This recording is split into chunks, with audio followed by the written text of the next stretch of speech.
Started as an East Coast vibe, now I'm going worldwide. We got this bitch going crazy. I used to take the Mazda for a drive, now I'm on the 405 like it's fuck you, pay me.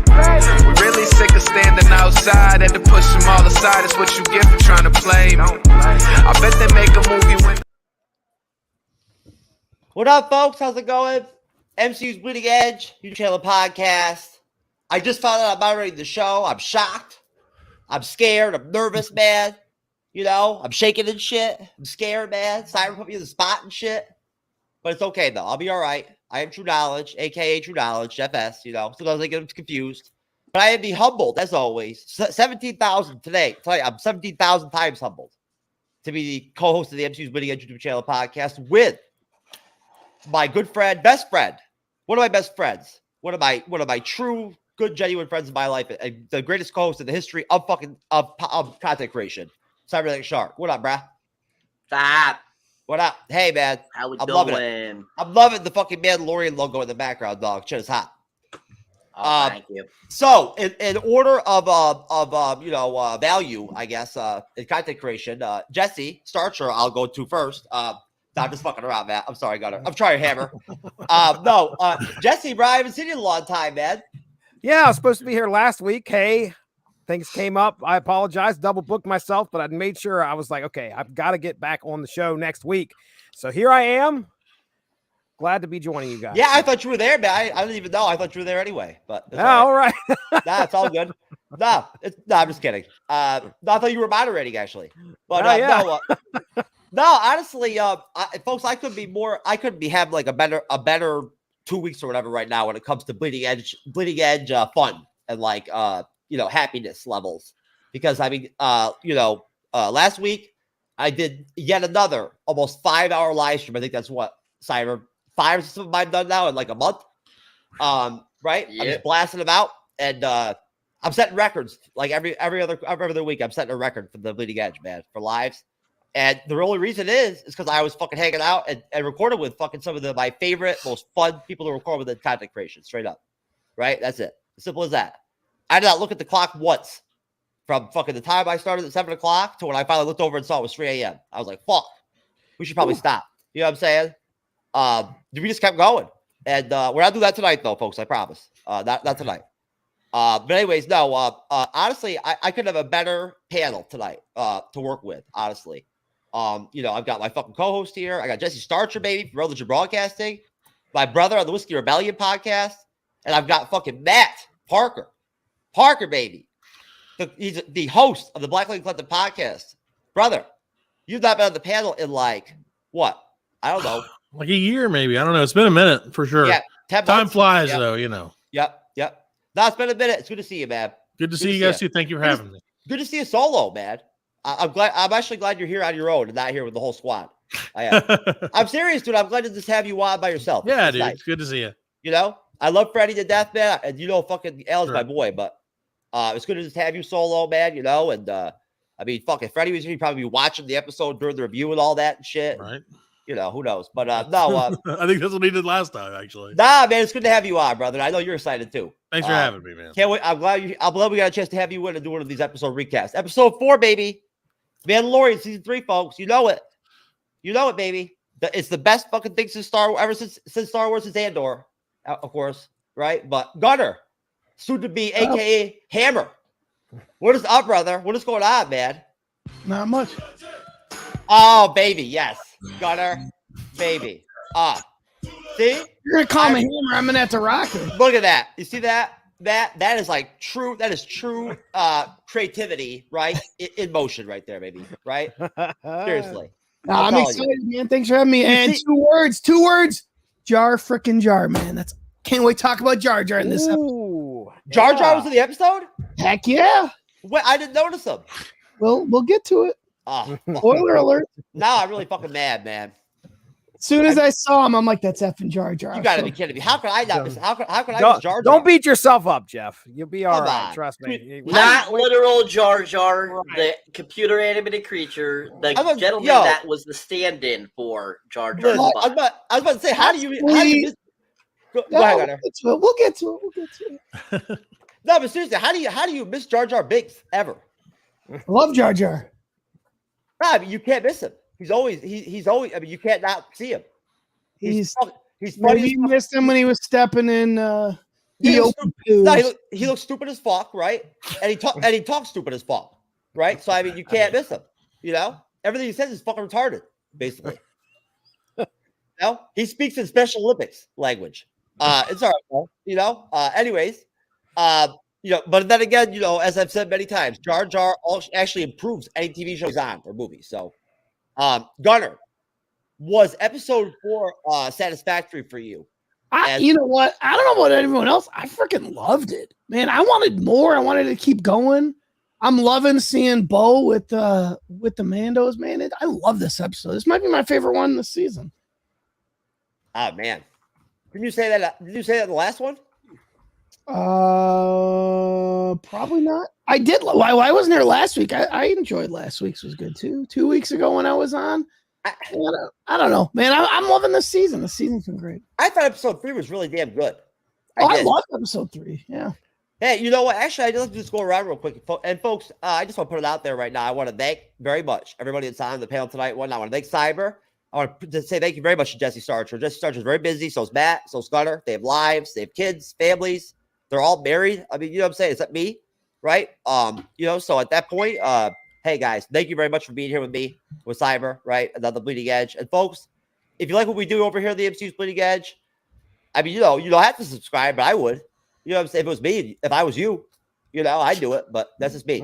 Hey, at least ring the bell or something. You know what I'm saying? That way, when we do go live, you can catch us, you know, check us out or whatever, right? You never know what you might catch, right? Anything can happen. Either way, though, just a quick kind of, I guess, maybe, you know, start off, you know, going back in time, start off question. You know, was anybody not happy with episode 3, really? I go to you, Jesse. You first. Yeah. Well, okay.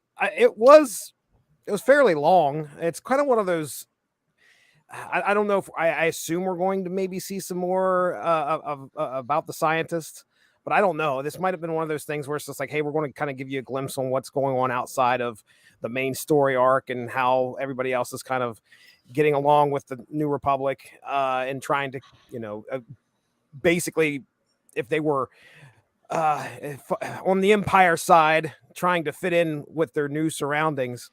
So if we come back to that, great. As for a one-off, I mean, it was a long episode. I'm not going to complain. I didn't hate it, but it was pretty long, and hopefully it's something that sows some seeds for something we may get later on down the line.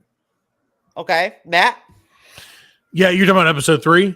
Yeah, that one was it was definitely a departure, but you know, I don't know. Sometimes I kind of feel the same way. Like I said, it was like cool for a one-off. I feel like it's going to come back. I mean, you know, this show's already had a lot of callbacks. Even in this season, there've been callbacks, and so it's like, you know, what are we going to see? How is this going to play in later? You know, it was interesting though. That was a good episode. I thought it was a little, like, the pacing was a little weird for me. It kind of lulled me to sleep, literally, like at least once. My kids woke me up. Oh man! But it was only for like a minute. Come on, I was man! only out for a minute. It was my own fault. I was sleeping. Come on! But it was good. It was a good episode. This one, I enjoyed 4 too, of course. I love how last week's episode is kind of mixing with Bad Batch. If you're watching them both at the same time, there's a lot of stuff that's kind of bouncing between the two. I dig that. I like that about last week. A lot of the cloning stuff. Mount Tantus, any heir to the Empire fan? Gunnar, have at it, man. No, since you're talking, just go ahead and say your say. Take your. That's it. No, I just want to say it's great. Like, okay. Bad Batch. Like, I was at first, I'm like, man, why are they giving us 2 Star Wars shows at the same time? But I see it now, especially if you guys watch today's episode. There's a lot of stuff with, you know, with that whole cloning thing going on. Yeah. No, I mean, honestly, I understood the episode a lot more from a detective standpoint and from a standpoint of setting up something in the future. Once I did some research and whatnot, I realized in the Star Wars timeline, right, what this is about, what that whole deal really is about, and that Dr. Perdish or whatever whatnot is actually a tangible, right, character, right, Gunnar? I think we're gonna see him in Bad Batch as a young guy. I really think. Yes. No, they're building something, and I liked it. Now, Cyber, you weren't like you didn't think it was like terrible, but you weren't like impressed by episode 3, if I remember correctly, right? Correct, sir. do you still hold true to that, or have you at all, over time maybe slacked off a little bit on that, maybe seeing the promise in what we got in those 40 minutes of Dijin and fucking Grogu? No, my opinion stays the same. I still find that episode, it had good points, had bad points. It had a lot of lulls. I thought it was kind of, it was interesting that they, decided to give us kind of that storyline there of those characters and kind of get you into, something else that's going on somewhere else out in the galaxy. I do get that. But at the same time, I just felt that in the Mandalorian season 3's all its storyline, I just didn't feel it was very necessary. But yeah, I stayed true to what I said last week on it, and it wasn't my favorite of the week. It felt pretty predictable to me as well. Like I knew what was going to happen by the end of that. Like I could tell, okay, well, he's going to get, and I knew that she was setting him up too. That's the other thing. It was not, it felt obvious even from the beginning. But wait a minute. Are you sure that she was setting him up? See, I don't understand. I didn't grasp that it was concrete that she set him up. It felt like it to me when she turned to the side when the authorities showed up and she stepped over on the side of the authorities. What's her name? Oh, my bad. I'm sorry. I'm tripping. I was thinking of Bo. No, not Bo. Okay, yeah. No, man. No, I don't know how anybody could have not known from jump that that chick was like straight playing him. Right. I mean, as an old school EU fan, I love seeing those that vision of Coruscant. I mean, that's straight from like old school trading cards and role playing games. I think even Ralph McQuarrie art on what Coruscant was supposed to look like. And then in the special editions, when they added Coruscant for the first time, that's where they added. That's what you see. You see that pavilion. I love that part of episode 3. And then we got glimpses of that again today. Yeah, the visuals of the city. We're good. In Coruscant, they were. But no, honestly, even Jar Jar Binks would have known that he was getting played with that shit. You know what I'm saying? Even Jar Jar would have been like, Miso not think this is a good idea to, hang out with this chick or whatever. You know what I'm saying? Like, whatever. Like Jar Jar would have known. You know what I'm saying? It just shows you, man, how the power of the pussy, baby. Because I mean, for 1 minute, this dude is like, down for the cause with the Republican shit, wants to clone shit and everything and whatnot. Then all of a sudden, he's like, man, I might get laid here. Fuck. You know what I'm saying? He's over here jumping off buildings and shit and everything. Yeah, man. You know what I'm saying? Doing superhuman shit. Yeah, for real, man. Gotta do what you gotta do, man. There you go. Hey, it doesn't matter whether it's Star Wars or fucking now, right? It's all good, baby. It's all the same. That's one thing is universal, my friend. That's it, baby. We all know what's up, right? That's right. The tone and writing of episode 3. Oh, okay. I'm sorry. I missed one. This episode was mid. This whole season to me has felt like Book of Boba Fett. Unfortunately, woof, Jar Jar would say. I will tell you that. No, I'm pretty a casual Star Wars fan. I know most of the hits, I guess you would say, but I mean, I definitely don't dive deep into it. My wife is even less of a Star Wars fan. I remember when the pandemic hit, we had Star Wars Sunday where I made my daughter sit down with me and my wife, and we watched all the Star Wars films from beginning, to the end every Sunday, and Mindy would fall asleep every single time. Now, The Mandalorian comes along, and she's excited. She's actually enjoying watching some Star Wars. She loves watching Baby Grogu, guaranteed. But this season so far, we're four episodes in, and she told me tonight, she's like, I am not liking it this season. So I think it's kind of, I don't, and it's got a while. It's got a few more episodes to definitely kick things back into gear. I'm enjoying myself, but casual fans might actually be kind of dropping off a little bit. Grogu can only go so far. Hey, we talked about that from Jump in episode 1, right, Cyber? That Grogu can't carry the shit on his own. Like the whole Grogu and fucking and Dijin cuddling and shit and whatnot, moments and whatnot. I'm sorry, but that's only gonna like melt your heart that 1 or 2 times, man. After that, you're gonna be like, what? Yeah. You know what I'm saying? Like, this just get weird, man. You know what I'm saying? Like, come on now. But either way, No, Grogu. It's like Willow, man. You know, expecting Willow to carry Willow. The TV show was fucking stupid, right? Like that was not a good move, man. Right? And it's the same thing with Grogu. You can't throw him out there. It's like Brie Larson, bro. You know, they did Captain Marvel, then they threw her in Endgame, and she's only in like what 3 minutes and 30 seconds. Hey, after a while, it's gonna get like that with Grogu, baby. You know, and I have to imagine that your daughter probably enjoys more to it than just Grogu, because like I find the first 2 seasons really entertaining. I do, right? Yeah. I think my daughter would too. I think there's great action, right? There's some decent humor, right? Yeah. Oh yeah. Yeah. Absolutely. I don't get any catches with Boba Fett with this. Is anybody out feeling that at all here on the panel?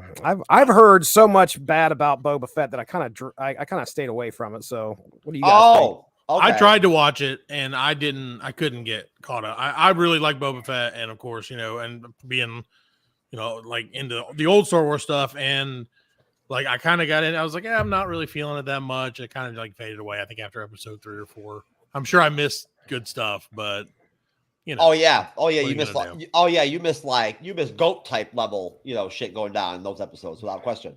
You missed Boba Fett was good for what it was, and that, you know, being a Star Wars series for its portion, bringing back that character.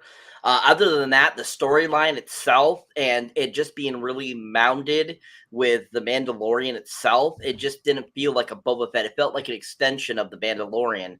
And they just happened to put the title of Book of Boba Fett on it to, you know, kind of get people more drawn, because, you know, why is there already another season of Mandalorian going on when there really hasn't, you know, in between? So that's really how I felt Boba Fett ended up. It had its goods, it had a lot of good action. I thought the whole idea of Boba having the Rancor as its like pet, as his ally, was really cool. I thought that was the best part of that series. Yeah, I think the actor that plays him is good too. I do. I think he does a good. I think he's a good Boba. Personally, he's versatile. Gunnar, what do you think, man? I mean, I don't know. Like, wait a minute, now, Matt. As far as the time of the episodes go, did you basically stop watching it when the Tusken shit ended? Honestly, I don't even remember, man. Like, I remember watching. I know that sounds bad, but busy stuff going on, dude. So I'm watching a couple episodes, trying to gut it out and being like, all right, I can't. I'm trying to remember which episode it was that he did his like long run through the desert and shit to find his stick and all that shit. Yeah, I did see that one. Yeah, I did see that one. Yeah, that was dope. That was epic. No, that was cool. Yeah. No, he should have gotten an Oscar nomination for that shit. Right? Well, Boba Fett was a little flawed, but I enjoyed it a lot. I mean, there were things that I could have done without, like the Vespa gang, but oh God, please. That just reminded me of Austin Powers. Gunnar, you just vocalized what I was thinking in my head. But they had a lot of good stuff in it as well. A lot of good stuff. Like, where do they find those assholes? Seriously, I'm telling you. Anyways, folks. No, but hey, episode 4. I mean, hey, coming off episode 3. The reason I got confused a little bit there, Jesse, is because after Andor, right? And after like the Mandalorian actually forced me to binge a TV show, which I rarely ever do, but I did it with Mandalorian, right? Mm-hmm. That's how good I thought it was. The first 2 seasons, I just binged that bitch, right? Mm-hmm. Yep, I think it took me probably like 3 nights to watch the whole thing, which is quick for me. So I mean, I find it entertaining. I do. I think it's great so far. But either way, everyone has their own opinions. But either way, before I go to you, Gunnar, basically, I mean, Boba was Boba. Everyone knows I love the Tusken shit. I think it was dope. I actually found it very almost dramatic and like somewhat serious and like captivating when he was like fucking hanging with the Tuskens and shit and whatnot. Like that whole reclamation story of him, like becoming a Tusken or whatever happened. I don't know what fucking happened there, where the robes or all that whatnot. He became part of the team. Yeah, he became a Tusken, baby. They gave him respect. Yeah, I mean, I'm not. He is now part of the tribe. I wish I was like Boba, man. See, I'm just a translator for the Tuskens. Boba's a real Tusken, right? So there you go. Obviously, I did not impress anybody with my shit. So, but Gunnar, I mean, honestly, I'm not me personally. I'm not getting any vibes at all off Mandalorian regarding Boba Fett. Are you? I mean, I'm not. I can't see the similarities outside of a story about a man who wears Mandalorian armor. I mean, it really, there was not much, if any, Mandalorian parts of, and by Mandalorian, I mean, Boba Fett doesn't consider himself a Mandalorian, really. And so there's nothing of the Mandalorian religion. There's nothing about any of that stuff in Book of Boba Fett. I mean, it was that, but Book of Boba Fett was the Godfather on Tatooine. That's what Book of Boba Fett felt like, a mob show. Whereas I don't feel that at all about Mandalorian. And maybe we're just so far into it that, to me, I'm digging the whole. I'm liking the world building. And I that's what I liked most about Boba Fett. I mean, yeah, it's cool. I mean, Mandalorian. I mean, yeah, there's cool action and cool space battles, but I'm really liking just building the universe. I'm kind of enjoying seeing how they're going to fix the train wreck that was the sequel trilogy. And I think I got faith. I mean, if anyone could do it, like I say, it's Filoni and it's Favreau. So I'm liking to see how they, add to the sequel trilogy, because like I said, I didn't hate the sequel trilogy. I just hate every decision mostly Rian Johnson made. It was a gorgeous, beautiful film, The Last Jedi. I have no real problems with Force Awakens outside of it's just a retelling of New Hope, but hate every decision Rian Johnson made. It didn't feel like a Star Wars movie, but it was a gorgeous film. And so I like to see this is their chance to kind of make up for it. Build to the fact that the whole explanation is somehow Palpatine returned. I mean, that's like the worst line we've ever gotten in any Star Wars. Now we can actually see that and not have the explanation of Palpatine coming back as somehow Palpatine came back. So I like seeing where they're going with it. I'm around there. There's not much that's going to jar me from this journey, and I'm on board. Oh, what a surprise. What a surprise, Hammer. You're positive, as always. What a shot. Anyways, but no. Star Wars so much. Derpy Entertainment, thank you so much for all the wonderful comments and for and blowing up the comment section, man, and giving us some good material to fucking look at and whatnot on the screen and shit, whatnot, mess with besides the panel. I mean, but I'm sure I know who you are. I mean, I can't figure out who you are, but I'm sure I know you. Do we know about Disney and Disneyfication and all that? No, we don't know anything about that, man. We never heard of that. I don't know what that is, man. Whatever. Yeah, we know about it, man. We know all about it. We're very aware. We love it. It's great. It's really helpful. It's made the MCU great. Phase 4 was awesome. We love it. So, no, I only lost a guest because of Disneyfication and the woke Disney bullshit. So yeah, I'm aware of it. Believe me. But no, now you got me puzzled. I wonder who the hell you are. But not in the bad way though. But thank you very much for the comments and whatnot. And you're making some good ones too. I totally agree with you. You're coming from with some of the stuff. I just don't agree with you on the Boba Fett comparison. But no, so basically, I mean, obviously there's a major change of pace, right? The minute you divert away from the very quick, right? Very compact scenes that you typically get in The Mandalorian, right? With the Jin and Grogu, where he just basically just jumps from spot to spot, man. Like he's moving. You know what I'm saying? Like he's on a quest, right? He's getting it, and the pace just moves. And I mean, and not only that, it doesn't just move. He changes locations all the time too. So his settings are constantly changing, right? The background's changing.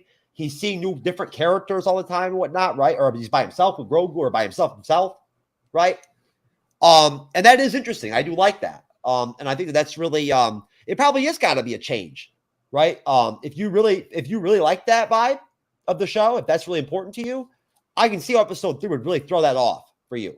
That kind of pacing and just throwing the whole, throwing that whole energy and that whole type of concept right to the side, and then giving us 40 straight minutes of fucking, Dr. Perdish fucking getting played by some stupid chick. That's what the Empire. Whatever. I mean, I think it was interesting though, episode 3. But basically, this starts off as your typical Mando episode. Unlike episode 3, right? There's action right from jump. And crazy fucking creatures and shit and whatnot, just like episode 1. I mean, shit, man. Got to give credit to hats off to these awesome creatures that they're giving us. Again, in the studio, everybody told me it was a raptor. They call it like a raptor or something. We're gonna figure out what this thing is called. I'm not really sure how big that thing was, but it was like manhandling Mandalorians like they were like little like you know like Barbie dolls, you know, and stuff. At one point, but either way, you know, they're like basically they're training, right, and all that and whatnot, and there's some back and forth, right, and there's a young boy, and you know, it's your typical Mandalorian, you know, dialogue, and essentially, you know, we end up like getting the you know the creature, the raptor, and its babies that are huge too. They're massive. Like, you know what I'm saying? Like in size, they were huge. And basically at that point, I mean, I'll let y'all tell, you know, say what you think about it, but they dropped some really, really, really solid, really well done action scenes where they're fighting the raptor and going back and forth and they're teaming up, right? And you know, and it's you know, it's Bo, right? And Mando, right? And I believe the kid and his father, right? I think it might have been a couple more, but I think it was just the four of them. And they're just straight jetpacking it, right? No ships, right? And just fighting the damn thing, jetpacking it. And it looked awesome. Like the choreography on that was dope. I thought it was unbelievably well done. And I can't even imagine how expensive it must be to have to produce that too. Those little scenes. But either way, Cyber, you know, overall, you're right. The armorer comes out and says, you know, great job, right? You did your role, you know, you protected people, right? This is the way, right? What did you think about the creature? You know, was it of the same quality, do you think, as the Gator thing from episode 1? And what did you think of that start, that real quick start with right to the action? So I always like it when it gets quick start to the action. I absolutely love that. That's always gets me into the episode, helps me to be entertained. So I always appreciate that when they get right off to the, you know, very little talking and get right to the action. I love that. The creature itself, though, I think it's kind of funny. I think it's part like CGI and part like practical effects. It definitely looked like it was a little bit of a puppet too at the same time. And so I didn't think it was visually as cool looking as the alligator or the mythosaur in the previous episodes. So I definitely think this looked a little more along the lines of like, say, the Rancor and Return of the Jedi type of feel and stuff like that. I felt they tried to make it a little bit more like that classic Star Wars feel. And but I mean, that thing, yeah, came out of nowhere and was just like, you know, kicking butt. So you grabbed that kid right off the way and flew right off with him and stuff like that. And I mean, that little sequence there with Grogu and that kid, and then like, you know, learning how to be a Mandalorian, which I was starting to crack it up when all of a sudden Jin's like, okay, you're going to learn how to be a Mandalorian now. It's like, so we had him learn to be a Jedi at first a little bit. Now we're having to become a Mandalorian. What are we going to see him do next? You know, it's kind of like, I just thought it was kind of funny. I was like, crack it up a little bit. Yeah, but at the whole beginning sequence, it was really done well, I thought. I thought it was a really good introduction to the episode. I thought it had a good, like, kind of, like, funny type of thing going on, a little bit of comedy, along with, you know, some interesting tidbits about the Mandalorians. And overall, I just thought that beginning section was done pretty well. Oh, yeah, most definitely. Most definitely. And, yeah, that was great. I'll say something about that in a minute, about the armor and that conversation with Grogu. But, Matt, what'd you think, man? I mean, what did you think about the aerial, fighting combat like that? Right now, those scenes were somewhat short, but again, this whole episode was short, man. Like I felt like it went too fast. Like it was a good episode. It was really good. I really enjoyed it. Like you said, I enjoyed the Mandalorian, like the kind of going through their training and like seeing their covert or whatever they called it. And like getting a little glimpse into like Grogu's past and shit that was going down with him. That was really cool. And then, yeah, of course, the whole fight was like, that was amazing. Super cool. Got to see flamethrower guy. That was awesome too. Like all in all, I really enjoyed this episode. The only thing about it was I was like, oh, damn, it's already over. Like I thought I didn't look at the time, before I just hit play. And I realized after, because I was like, this seems like so short. And then I looked back and I guess there have been some other episodes that were about the same time.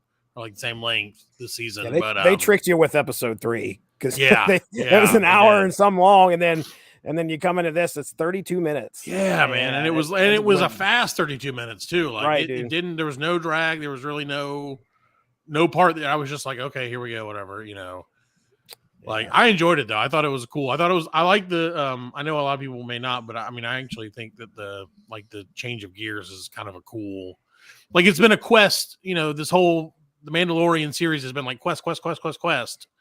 And now it's kind of like, well, okay, now he actually gets to take a breath and like you get to kind of see what's up. Which I like that because I think obviously it's setting up for something big to happen, hopefully toward the end of the season or whatever. But I don't know. I really enjoyed this episode a lot. Oh man, you know what, Jesse? You tell me, man. Am I correct now? I mean, Cyber's more of like the movie guy when it comes to like the actual intangibles, but it's got to be expensive to produce those scenes, right? With the aerial combat like that and whatnot, and everything with the green screen effect and all that, and it's got to take a lot of work in the background to produce that. I'd imagine so. I mean, that's one thing that you could say about this show. It's not going to cheap out on the visuals, and it's not going to cheap out on the effects. This is and this battle that we get where they're flying after this beast, trying to just at least attach themselves to it. It was good. I recognized, and I think it was at the end of, or maybe it was the beginning of episode 3, we had a great spaceship battle as they were trying to escape the interceptors and TIE fighters that were coming after them. And in this one, it's people versus a big flying monster, and it's still good. It's still fantastic. It's great to see them each use their weapons. You guys mentioned their weapons, and that's kind of one of the things that I really love seeing as well, as each one of these Mandalorians using some type of either their jetpack missile, their flamethrower, their machine laser, whatever it is. But yeah, man, I mean, they are not cutting back on making this thing look great, and they're doing a good job. Okay, there you go. Gunnar, what do you think, man? Tell me. Oh, I already went to you. I'm sorry. I apologize, didn't I? I'm going to tell you again, but Nah. That's all right. That's all right. No. And I just want to say that, really quick, honestly, when the armor said that shit to Grogu about like, what did she say? Like, you're gonna have to put a lot of work in or something, if you want to be a freaking Mandalorian or something, I mean, I can't talk to the armor. She's got a very distinct voice. I think she's kind of amusing, to be honest with you. But either way, all I could think the whole time, right, when she said that, well, I thought of a lot of things, but like, I was like, what if Grogu turned around and his first fucking words were like, like some shit like, like that chick from Dr. Phil, the catch me outside chick. You know what I'm saying? Well, right? He kind of, you know what I mean? Didn't he kind of say this is the way at the Did end? go through the 5th grade. Yeah, I did. Okay, I was just curious. Okay, so you just take it and you don't consider that it belongs to someone else. No, your keys in my room. You asking for it. You don't leave your keys in someone's room when they've stolen cars before. Like, you asking for it. There you go. Yeah. You know what I'm saying? I mean, can you imagine if Grogu was like, yo, like, I mean, how do you know I want to be a damn Mandalorian? How do you know I'm not trying to be the next, the Cole asshole crackhead, whatever the fuck, catch me outside, not the chick from Dr. Phil or whatever, whatnot. That's what I want to do, and whatnot. Right?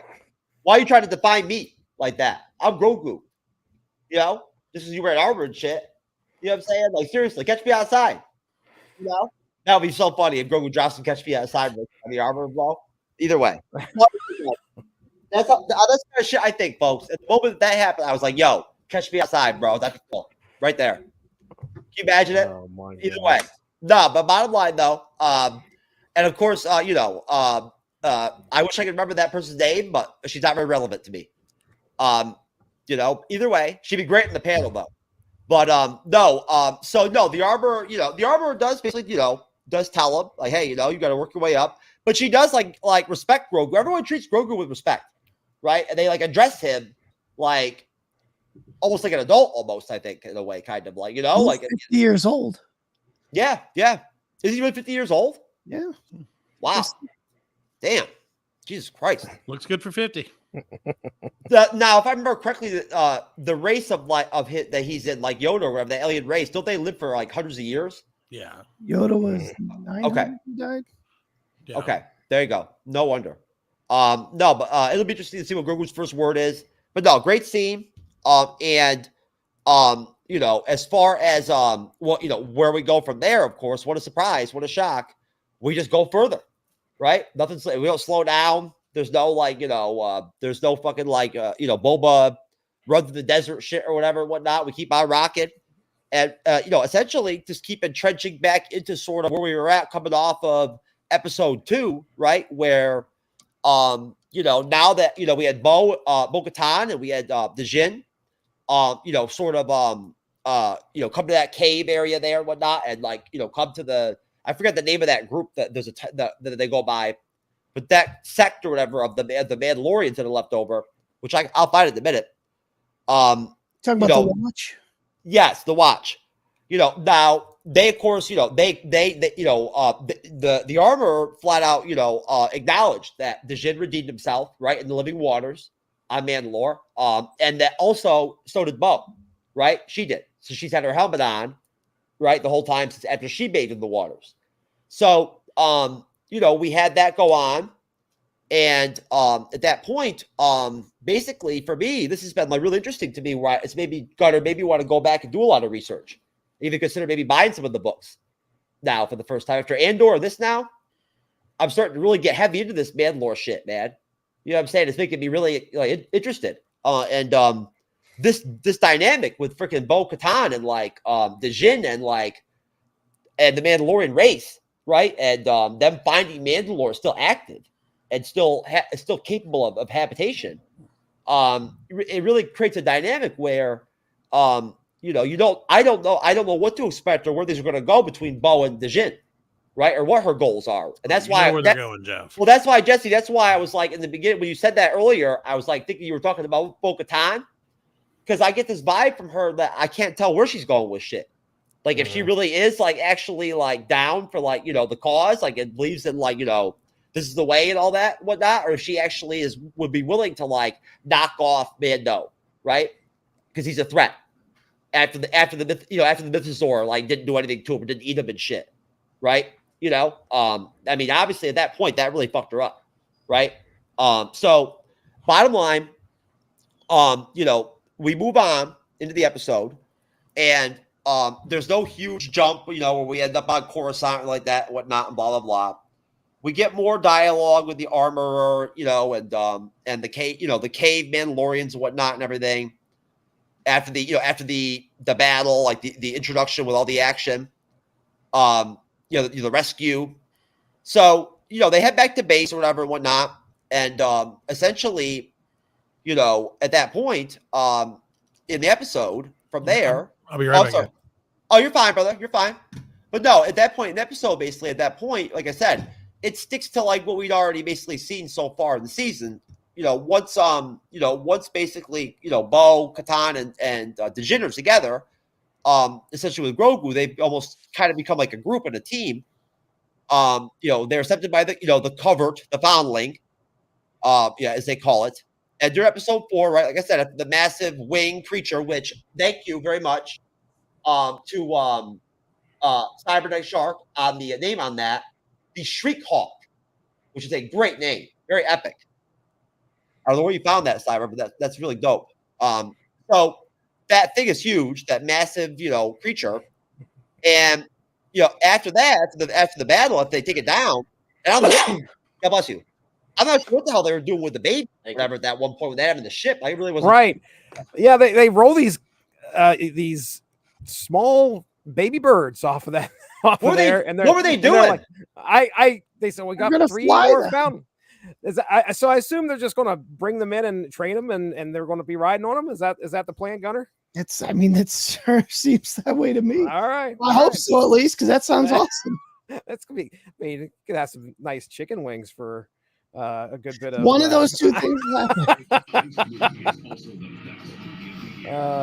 And Jeff, when you talk about Bo not knowing if she is going to turn on Din or if she is truly in the cult, I think the answer to that is yes and yes. I think she started to go with them because I think at the end of the day her goal is to win the Darksaber from him. But I don't know, like this episode made me believe more that she's starting to gain. Like, honestly, I thought all her night owls were just in hiding when Din and Grogu came to her castle, and they were going to come out eventually and they were going to team, and he's not going to realize. But now I think that they actually did leave her. Again, pissed off. Axe Woves is pissed off because he went to the bathroom and they all left him and went on the quest with Din Djarin, because why wasn't he with the rest of them in that finale last year? So he's obviously ticked and got everyone to leave her. Yeah, I really think she's found her acceptance in this group. And I think it's going to be harder for her to turn. And I think at the end of the day, when it's all said and done, I don't think either of them are going to be ruling Mandalore. I think it's going to be Grogu. Well, before I get into where we get into how we have this sort of this extended scene where Grogu hangs out with the armorer, who basically explains how the forging of of swords and of metal and whatnot and everything, right? And everything is essentially the same thing as how you cultivate yourself into like a Mandalorian, essentially, right? Like you find your way, right? To that place or whatever, to be a Mandalorian, to be able to be able to buy into the concept of believing in this is the way and all that, right? Which was pretty cool. I liked it. It was pretty neat. It was also kind of like very basic in a way, I thought, like very, very simple. I think that right now, I mean, look, the only reason why I wonder about her knocking Din off is because, like, if she was going to do it, this would be the time to do it, right? Like, this is his weakest, right? Is right now. Like, right now, she knows she's stronger than him. Like, she's better in combat than he is, more effective, right? Like, what I'm saying? Can't she carry and actually hold and wield right? The what's it called? The dark saber or whatever? Dark saber. Yeah, she can do it. However that works. I know that's not the Force, right? That's actually an actual Mandalorian thing, I believe. Well, it was a Jedi lightsaber. Yeah. A Mandalorian Jedi made. Okay. So either way, Gunnar, I was going to ask you, if you don't mind, are this fine gentleman here in the comment section that's had quite a bit to say. Would you want to maybe address anything he's got here going on? I mean, because honestly, you, Jesse, and Cyber probably know more about Star Wars than I do. He's said quite a bit here. I think it's only fair to try to address a little bit of it. Do you have anything to say to him? We'll call him Derpy.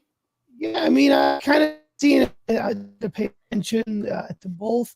I mean, I don't know if what part you want me to comment on, like the Disneyfication. You say I like to keep things positive, which I do. I do. I did hate that. What was the Visions? I didn't even make it through it. I only got to see like 3 episodes. I did not like that at all. And I didn't even make it through the first episode of Resistance. So see, there is things I don't love about Star Wars. But I don't know, like I disagree. I think that all these shows have their place in Star Wars. And I think, even Book of Boba Fett, I mean, do I think that everything that they're doing is 100% correct? No, I think part of it is we've built this up so much in our minds. Especially this whole Boba Fett, no one really accepted that he was dead. I mean, we played with our toys, and when we played, Boba Fett was there. And so, the fact that, and I call it Phantom Menace syndrome, because no matter how good the decisions that they make are going to be, no matter the story, how good they make it, it's never going to be as good as it was in our mind. I'm talking about Book of Boba Fett. I mean, they could have done the coolest thing in the world. It still would not have been as cool as it was in our minds. Phantom Menace, people hated Phantom Menace and the prequels in general. And, looking back on them now, I mean, I think that we were just in a point where no matter what happened, it wasn't going to be as good as we thought it was going to be in our mind. We were dreaming about this for years. Been dreaming about it for 20 years. There's no way that no matter what George Lucas does, he is not going to make it as good as it was. But now looking back, I love the prequels. I mean, they're not my favorite. I have problems with them. They're not all 100%. Revenge of the Sith is pretty darn close. But, I think that when you look at it as a whole, that you got to look at it as a positive thing. I mean, look at Anakin. That's one of the big complaints about the prequels was that, Anakin is an annoying little kid. Yes, that's the point. Take Darth Vader, the baddest man in the galaxy, and give him the exact opposite. What is the exact opposite of the meanest, baddest, darkest man in the galaxy? A whiny little kid that says, "Whippy!" That is the exact opposite of Darth Vader, which is what George Lucas was going for. And yeah, I thought, and I remember, I don't know if you guys remember, there used to be a magazine called, I think it was Top Star Wars. It was just one of those Star Wars magazines. And there was an article about the prequel predictions. And I read that thing. I'm like, that's going to be awesome. And they talked about where they thought that they were going to go. And no one had, we're going to start with Anakin as a little kid. No one had that. Because they're like, well, that's not what we want to see. We want to see Anakin become all badass and become Darth Vader. But that's not the story that George wanted to tell. And so I think that is part of the problem. And the Disneyfication, I mean, are they talking about the firing of Gina Carano? Is that what they're talking about? Or the wokeness of Star Wars? I mean, I don't have a problem with any of that. I mean, it is what it is. I felt in the Aftermath novels, which I felt it was a little too much at times.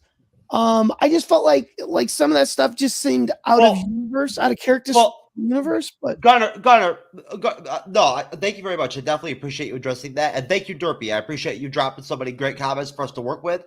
But before we go too far outside of the actual Mandalorian, itself as an individual concept or whatever, right?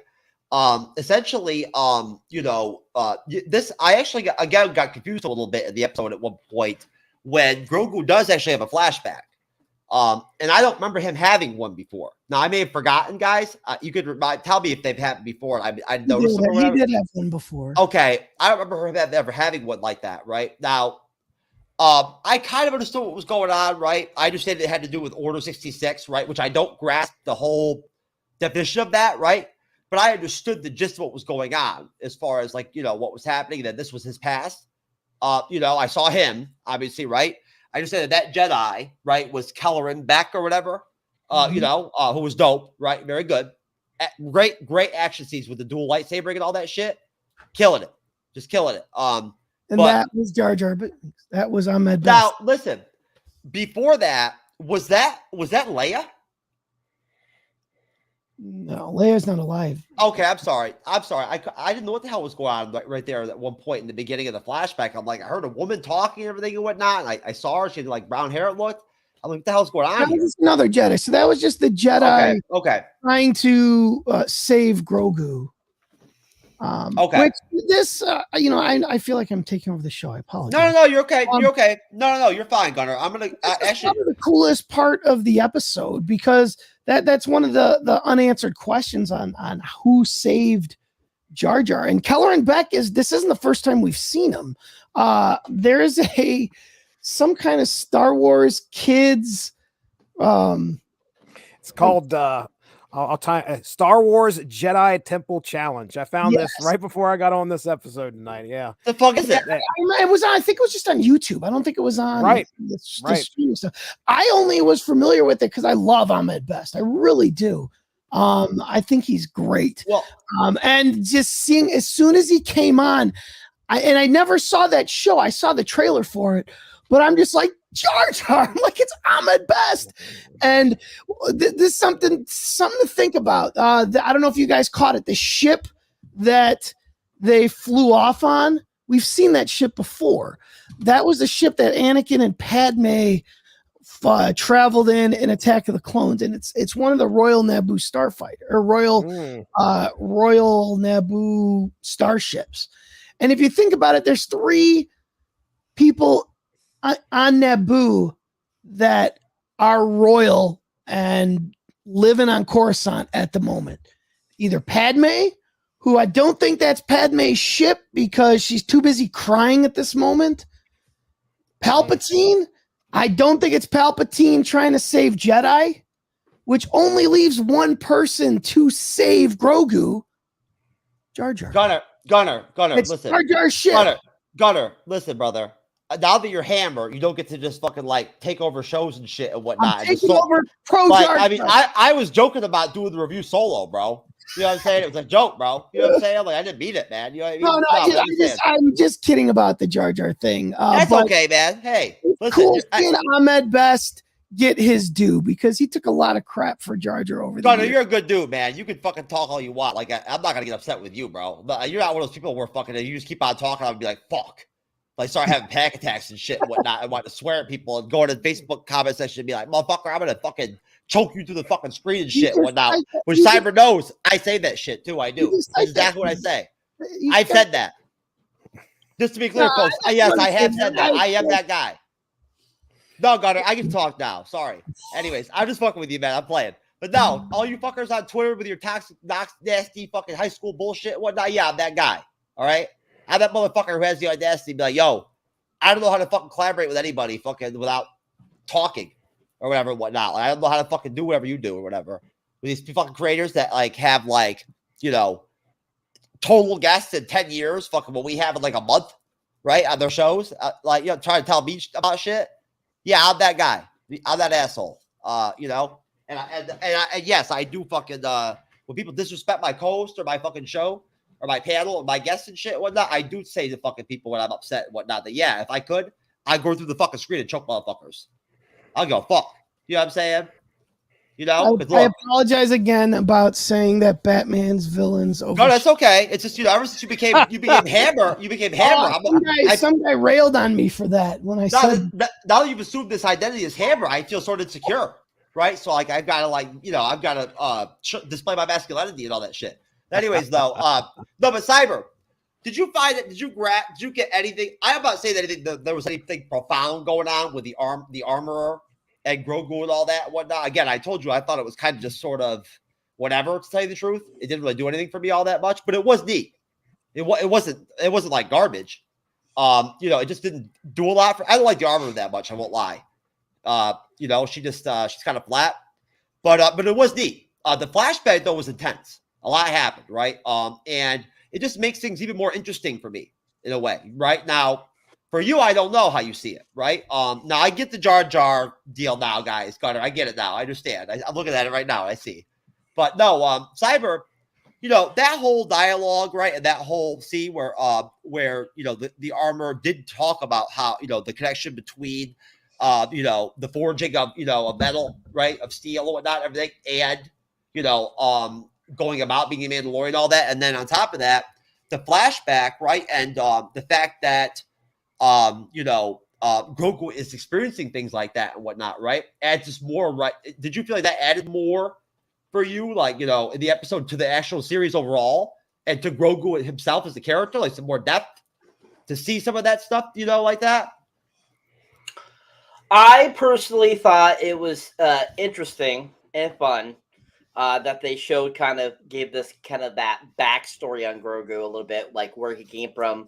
Kind of giving you an idea of kind of where he was at before, you know, we found him in, you know, the first season of Mandalorian, and you know, to kind of give you an idea now more of like where he was at, what led to him being taken by who he was, and you know why the Mando had to find him and get him back and kind of deal. And as you can see in that you know, flashback, he was flashing back showing that he was already learning to become a Jedi before he learned even more with Ahsoka. So, I mean, it was already known that he was like a Yoda, like master type of character. So I think that was just a nice way of them, adding a little bit more depth to who Grogu is. So that was nice. That was enjoyable. I thought the whole sequence was really well done, action packed, amazing. All the awesome, finally getting to see some lightsaber battle action, getting to see Ahmed Best, of course, come back to the Star Wars franchise. Instead of just being a stand-in for Jar Jar, he get to actually play a Jedi kind of character, which was awesome. Him getting his own kind of like face and himself out there, showing that, yeah, he is a great actor. I mean, he got a lot of slack when he played Jar Jar. I remember all the people bitching and complaining about, Jar Jar and this stuff. And I was cracked up because I thought he did a great job of being the stand-in, and he's just a really fun actor anyways too, because I've seen him in other things and he's done a great job. So it was great to see him, and kind of that, that whole Jar Jar kind of feeling came back a little bit, because Jar Jar's awesome. I love Jar Jar too, just like Gunnar does, or AKA Hammer. And, I think that it was fun that they brought Ahmed Best back to play another character. I thought that was just really fantastic. And I thought he did a great job in the sequence. I mean, he kicked butt. He, took names. It was just really well done. And that whole sequence was really enjoyable. On the other hand, with the whole armor thing and that armorist, I thought it was just kind of bland. I think him becoming a Mandalorian, to me, is just kind of stupid. I think I don't get the purpose of him becoming a Mandalorian just because he wants to be with Arjun. I just think that was kind of a mute point to add to the series.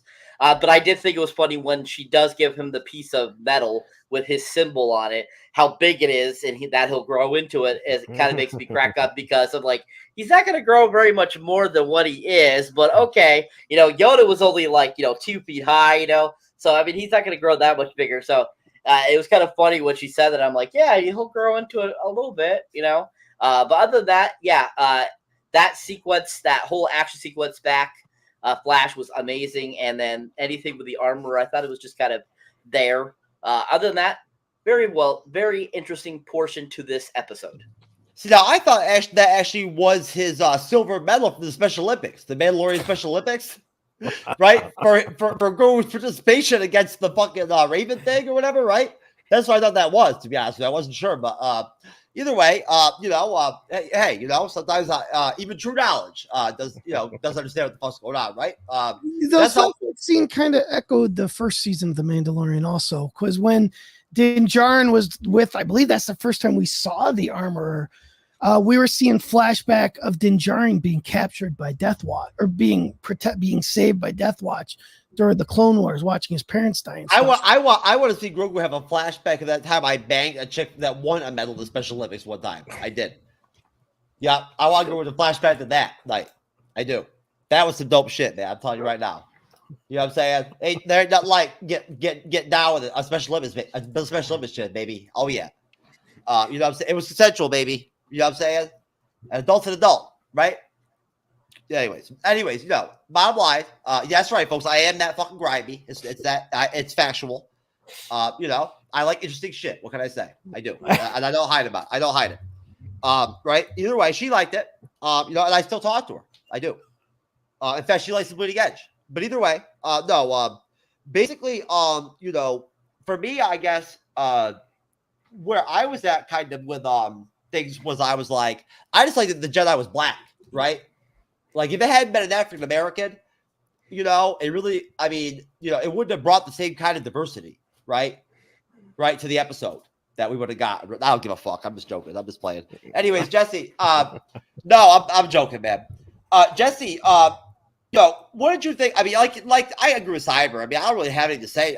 There isn't really anything to say about that conversation with, the armor and everything and whatnot. Right. But there's probably no, go ahead. I was gonna say there's probably like one thing I got out of that. I understand, she's having a deep conversation and trying to teach a lesson to Grogu. But what I took from it is that Grogu's taken one to the chest this season and is going off of that armor. That's happening. It's foreshadowing. I'm telling you, everybody's going to think, oh no, but that armor's there. It saved his butt. But yeah, I mean, as far as what's happening, I had a few notes from the episode itself. No, go ahead, Jesse. You haven't talked in a minute, man. So you can go ahead and feel free to reach further out into the episode too, because all that really happens into that is the hunting party and whatnot and everything, and then some dialogue with Bo and Din, where they're talking about stuff like how to eat without taking their helmet off and all that stuff and whatnot, right? Yeah, I'll let you guide the show here, but really, I mean, we were talking about the beginning and the training where Grogu is facing off with the child Mandalorian. Yes. I can't remember what was his name, Randor or something like that, but I can't remember. Ragnar, anyway, or was it Ragnar? Ragnar, yeah.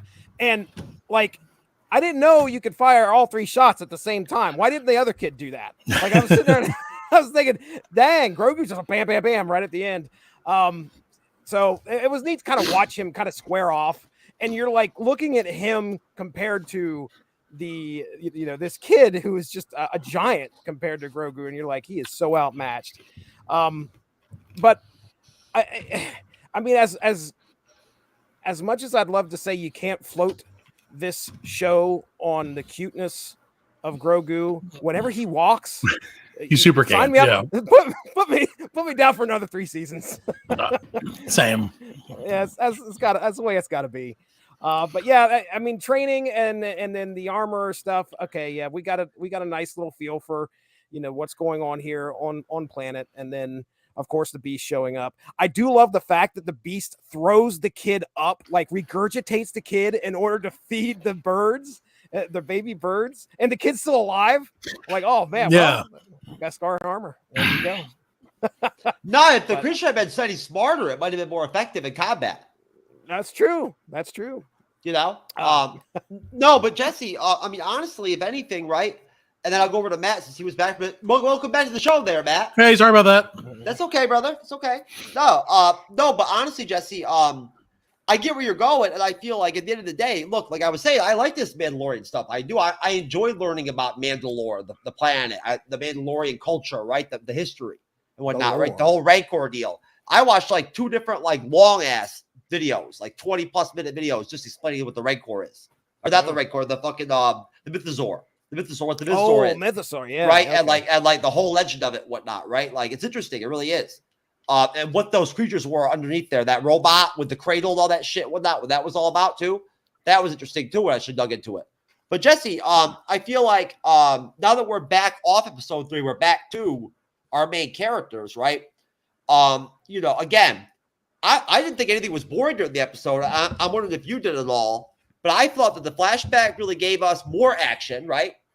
And and history and connective tissue to like the older Star Wars stuff, right? Which is great. Absolutely. Right? I'm sure as like big Star Wars fans, people probably like that. I would think. I mean, I liked it. And honestly, I think that Bo-Katan, what's her name, that plays her, Battlestar Galactica. I think that her scenes are pretty solid, and she does a good job working with Djinn, with what's his name, Pedro Pascal. Oh yeah, I agree. I think a lot of this episode, and continuing from the 3rd episode into this episode, is a lot of Bo-Katan's arc. With her trying to.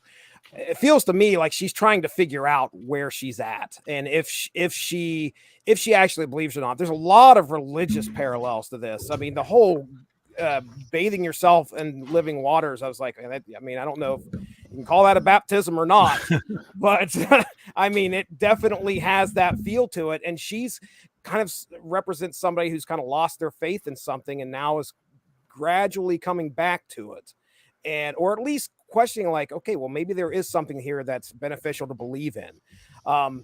So that's the main thing that I took away from this, is like, we are furthering Bo-Katan's arc a little bit more than we are, at least that I'm seeing. I mean, we got the backstory for Grogu a little bit, but I mean, we kind of probably could have all figured that out ourselves. So, but yeah. I mean, she's got great chemistry with Pedro. So, I loved when we first saw her in this season, and she's just kind of like laying back in her castle all by herself. And you're thinking, man, she's going through some stuff. There's some problems. So she's definitely working through some stuff, and this was an episode to help her through it, or at least further it along a little bit. I think she's still got a little bit ways to go before she's figuring out what's going on. Well, Matt, why don't you jump in, come off Jesse, basically, because this is a quick episode, right? It just bam, it's over. Yeah. Right? Like, I mean, honestly, it's just done. Pretty much like we get the couple action scenes, right? Then it's just basically a lot of dialogue, right? And then like Bo-Katan talks to the armor and fucking tells her that she saw them with the sword, all that shit. Nothing really happens after that, right? We get more lore, we get more like more character building, more Mandalorian information, right? Like we delve into that. So you tell me, like, you were out there for a while, you're coming back, right? Like after the really dope, the really tight action scene with what we now know, of course, is called thanks to Cyber Shriek-Hawk, right? Yep. Which is dope. Now after that, we did get the scene where we got the armorer, right, talking to Grogu and everything, and we had the flashback, right? And which was dope. It was good. Pretty badass, Yeah. Then after that, we just got more dialogue and some scenes that were somewhat lighthearted to some extent in some ways between Bo and Dejin, right? Some more Grogu. And I'm not going as far as like the last 10 minutes, 15 minutes of the episode, the last 10 minutes of the final scene, I guess. But, based off of all that, take your time. What did you think of the rest of the episode after those action scenes, after the flashback?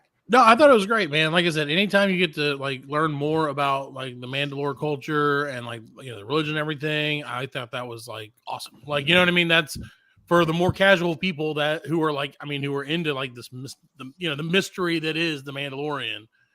Like you kind of get that, you get that, oh shit, this is how it is, huh? This is what they're all about. I thought that was really cool. I enjoyed, like you said, Bo-Katan kind of finding herself again and, having been like basically exiled previously, like kind of, I think that you're seeing this like her being accepted back into the fold.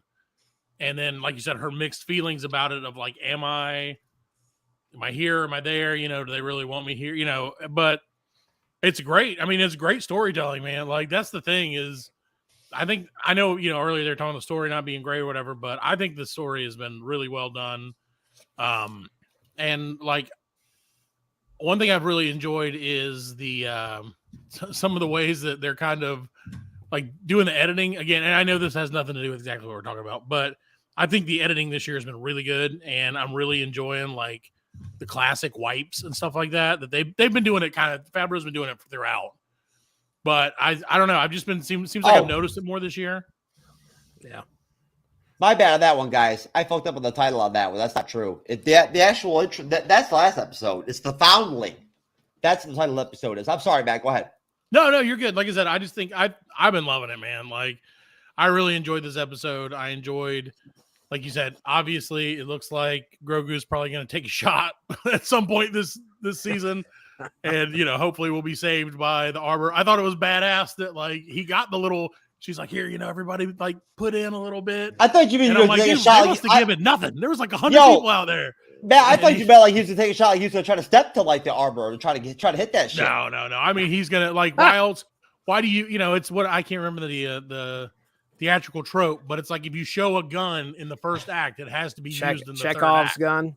Is that what it is? Yeah. So like gun. You have to, that's the thing. You're not like, oh, these guys know what they're doing. They're not like, oh, here's a random event. We're just going to give him like one piece of armor that covers his chest. And then like, that's it. Nothing else to do. Bye-bye. You know what I mean? Like it wasn't just like a one-off thing.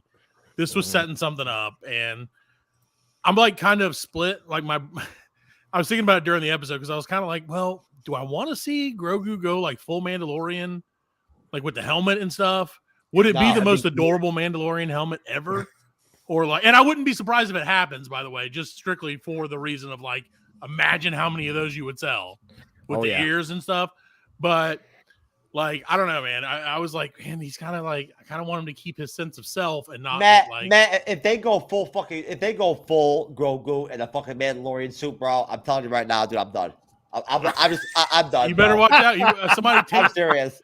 I'm sorry. Write this shit down because watch out, it's happening. I'm sorry, man, but like, I'm gonna be altered forever. right? I'm telling you, man. What? I wouldn't be surprised. You know, it would be almost like if I changed my name to Hammer, like Gunnar, right? I'd be like, fuck. Yeah, but if that happens, dude, that's just gonna be awesome. Hey, Like, it's gonna be awesome. No, but you know, bouncing off that Gunnar, off of Matt and off of Jesse, right? And I'll go to you, Cyber. You know, you tell me, before we basically just kind of, you know, get into, I guess, and break down sort of, I guess, what we get towards the end of the episode, which is, again, not anything heavy, but sort of, I guess, speculative as far as, again, what are Bo's motives, right? Like, where is she at? Like, is she being real? Is she, I mean, because I honestly, I mean, you tell me, Gunnar, like, you know, I felt like, I actually think that, what's her name that plays Bo? God, why? How I can't remember her name, but Kay Zatkoff, who I love from Battlestar Galactica, right? Actually, she's a pretty good actress. I do, right? Like, she's not bad at all. I never thought she was. Like, I could see how maybe people might have thought that because of how she is in her role sometimes, this character, she seems sort of like short-tempered and like kind of just whatever. You know what I mean? Like maybe that they got a bad read on her or something, but she can act. So like, I don't know where she's at, right? I don't think she knows where she's at, Jeff. I really don't. Like, I think she went into it with intentions of defeating Din Djarin and taking the Darksaber, but now, I think she's finding acceptance there, and I think she's going to get to a point where she's going to have to make that decision. And what if she was just probing the armor? Right? When she mentioned the mythosaur and whatnot. I mean, she's very intelligent. She's very smart. I was actually the whole time. She used to be the leader of the Mandalorian race. Yeah, and she didn't do it the right way, and look what happened. I think that's another thing. I think she's scared. She ran the Mandalorians twice. You know, she got the Darksaber from Sabine and Rebels, and she was the leader of the Mandalorians. I mean, she did it twice, so I think she's afraid, and I think maybe she's thinking that maybe let's try it this way. Maybe seeing the mythosaur wasn't the sneaky tact that I originally thought, that she was going to have that card in her back pocket and play it when it's most, you know, advantageous for her. But now I think she's really, really becoming a true Mandalorian. And you know what? She's from Death Watch. Like her first appearance was in Clone Wars, where she was the right hand man to Tar Vizsla, who I believe is a relative of Paz Vila, the big guy who was voiced by Jon Favreau, who we find out is the dad of Rhaegar, or Jimmy Kimmel's nephew, whatever you want to call him, and which. I wonder if that kid is a foundling and he just took him as his son, like Grogu is Din Djarin's son, or if he actually, here you go, I'm going Jeff right now, if he's banging some girl with just nothing but the Mandalorian helmet on, like which one? Listen, Mandalorians don't use condoms, bro. You know what I'm saying? That's the way. It is the way. No, that ain't the way, bro. That ain't the way, bro. No. But he's got the helmet on still. No. Maybe not down there, but he's got the helmet on up here. Well, Flamethrower dude got busy because that was his kid. Yeah, hey, Cyber, this is a good spot for you, man. I mean, first off, you tell me, man, do Mandalorians use condoms? Fuck no. It's not the way, baby. No, but seriously though, Cyber, how far does it's the way go in life, in reality? If I just start using that for everything, if I just start doing crazy, illogical shit and whatnot in life, and just say afterwards and say to like, that's the way or whatever, how far can I go with that? Blame it on your religion and see. Right? You're clear as long as they say it back to you. Cyber, good. You know how good I am, bro. You know what I'm saying? How far can I get with that shit? You personally could get probably away with it for the rest of your life. I could see that. I could see you being able to talk your way into it in every situation, most definitely. Oh, I'll dead serious represent it right to the person. I'd be like, it's the way. That's all I'll say. I know you would. I know you would. And they would just accept it. Most definitely for you, yeah, it would work. No, if they accept it, they get choked out. I'm just kidding. No, I'm just playing. But seriously, choked out, or this is the way. Listen. Awesome. It would be awesome if somebody would make like a skit, like a spoof, right? Where it's like, this guy's like banging this chick or whatever, whatnot, and like, he like she thinks he's using a condom, but she doesn't even have one on. He took it off during sex, whatever, whatnot. And he comes inside of everything and whatnot, and she's like, "I thought you were going to use a condom or whatever, whatnot, everything." And he just responds like, "This is the way," right? And then walks and leaves. Bro, that would be utterly hilarious. But Cyber, you tell me, man. You've been in the game for a minute, right? You and I have never really talked about it at all. I really have never talked to anybody about it that much. I love Battlestar Galactica. I do. I love it. I've watched it at least 3 times, all like full on, watched the whole thing, right? In the last decade, I've watched it 3 times. I think I loved it. And Katie Sackhoff kills it in that fucking series, right? So I've always been hot on her. I've always thought she was great. Off that, I love Battlestar Galactica. It's like a cult classic for me. So you tell me, I'm sorry, but I don't think things are as obvious as they seem right now with her as Bo Katan right now. Do you agree that she, for one thing, the actress herself has a lot of range. She can act, right, and pull off authentic manipulation and playing games and whatnot, right? And I get the vibe from her character in the show that she's capable of breaking the rules, if that makes sense. You tell me. I mean, honestly, with Katie Sackhoff, to me, I feel she seems the same in pretty much anything I watch her in. I don't see very much range from her. I think she's pretty basic. I think she has one demeanor, and she basically, that's just her acting. That's her type of acting. And I'm not saying there's anything wrong with it. I'm just saying I just feel like it's very one note. I mean, I've seen more range in the Grogu puppet sometimes than her. But at the same time, I get where a lot of people are coming from that, yes, some of the sequences where she does give certain expressions, they are pretty decent. They do come off pretty well as Boca. But at the same time, it still seems very similar to me. It seems very, generic version of who this character is. And it just seems pretty much predictable in pretty much any way. I don't feel like anytime she comes on, I don't feel like I'm going to be surprised by what she does or what she says. I don't know if that's a part of the writing as well, but I do feel that majority of it is her acting ability. And I've seen her in Battlestar Galactica, and I thought she was decent in that, most definitely. But I still feel it was very common to what she's bringing to us in Mandalorian. I don't think it was very different. But at the same time, when it comes to her performance in this, I don't hate it, but at the same time, I don't think it's anything great. But yeah, I definitely think that she does bring kind of an interesting element to this whole equation with the Mandalorians. And like where she actually does stand and what she's going to end up being like at the end of this season. Okay. Do you feel like, and I'll go right to you after this, Jesse. Do you feel like, for me, I'm not saying it's like heavy suspense, but I do feel like there is, for me, more of a tilt towards a more dramatic side, maybe, of the Mandalorian series we're seeing right now happening. Are you detecting that a little bit? Like they're giving us a little bit more of a sophisticated, sort of like more layered kind of dynamic, right? Where in this season, I think they're going to flush out. Yeah. I mean, honestly, I think that it seems pretty basic to me.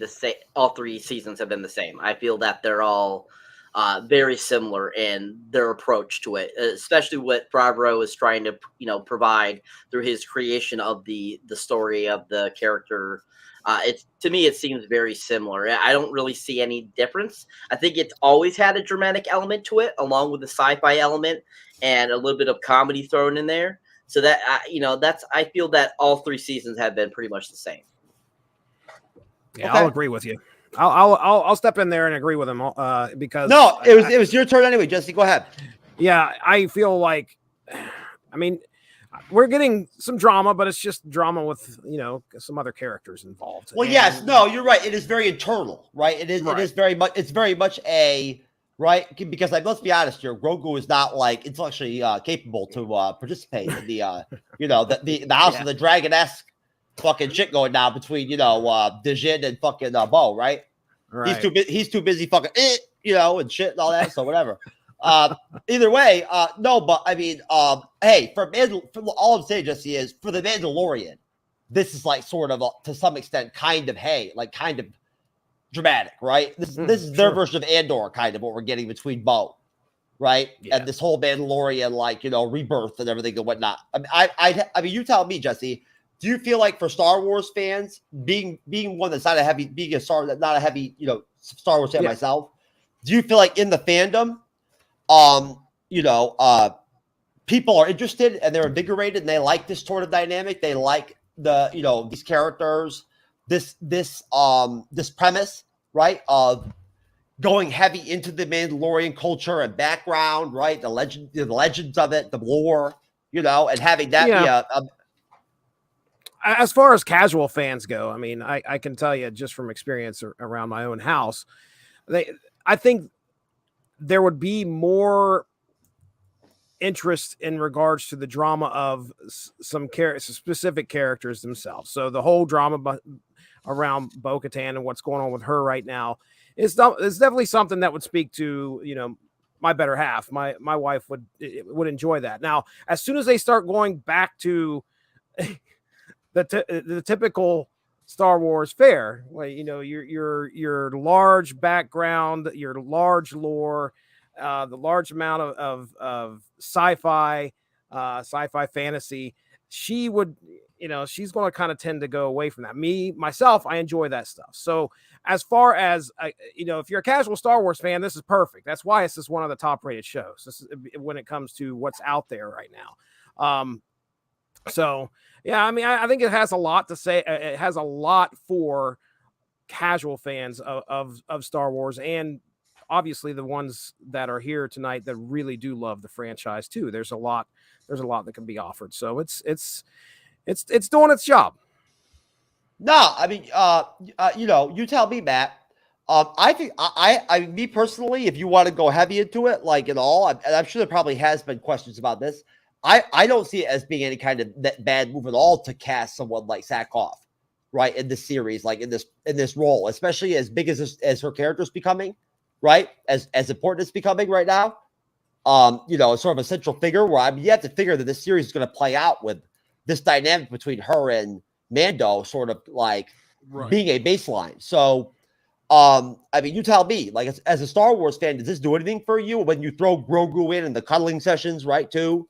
And the Special Olympic medal he won, you got to understand, Jeff, I got a 4-year-old kid, man. And like, that means that baby Mandalorian, like, is what he's called, by the way, not Grogu in my house. He's called baby Mandalorian because that's what my kid calls him. He thinks he's a baby. He thinks he is Grogu.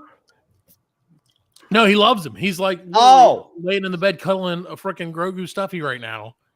And and so anytime, like, I'm in, like, I'm all in, he'll sit down and watch it with me. And like, you know what I mean? It's a bonding moment, but regardless of that, and regardless of that, I think that Bo-Katan has been a great addition.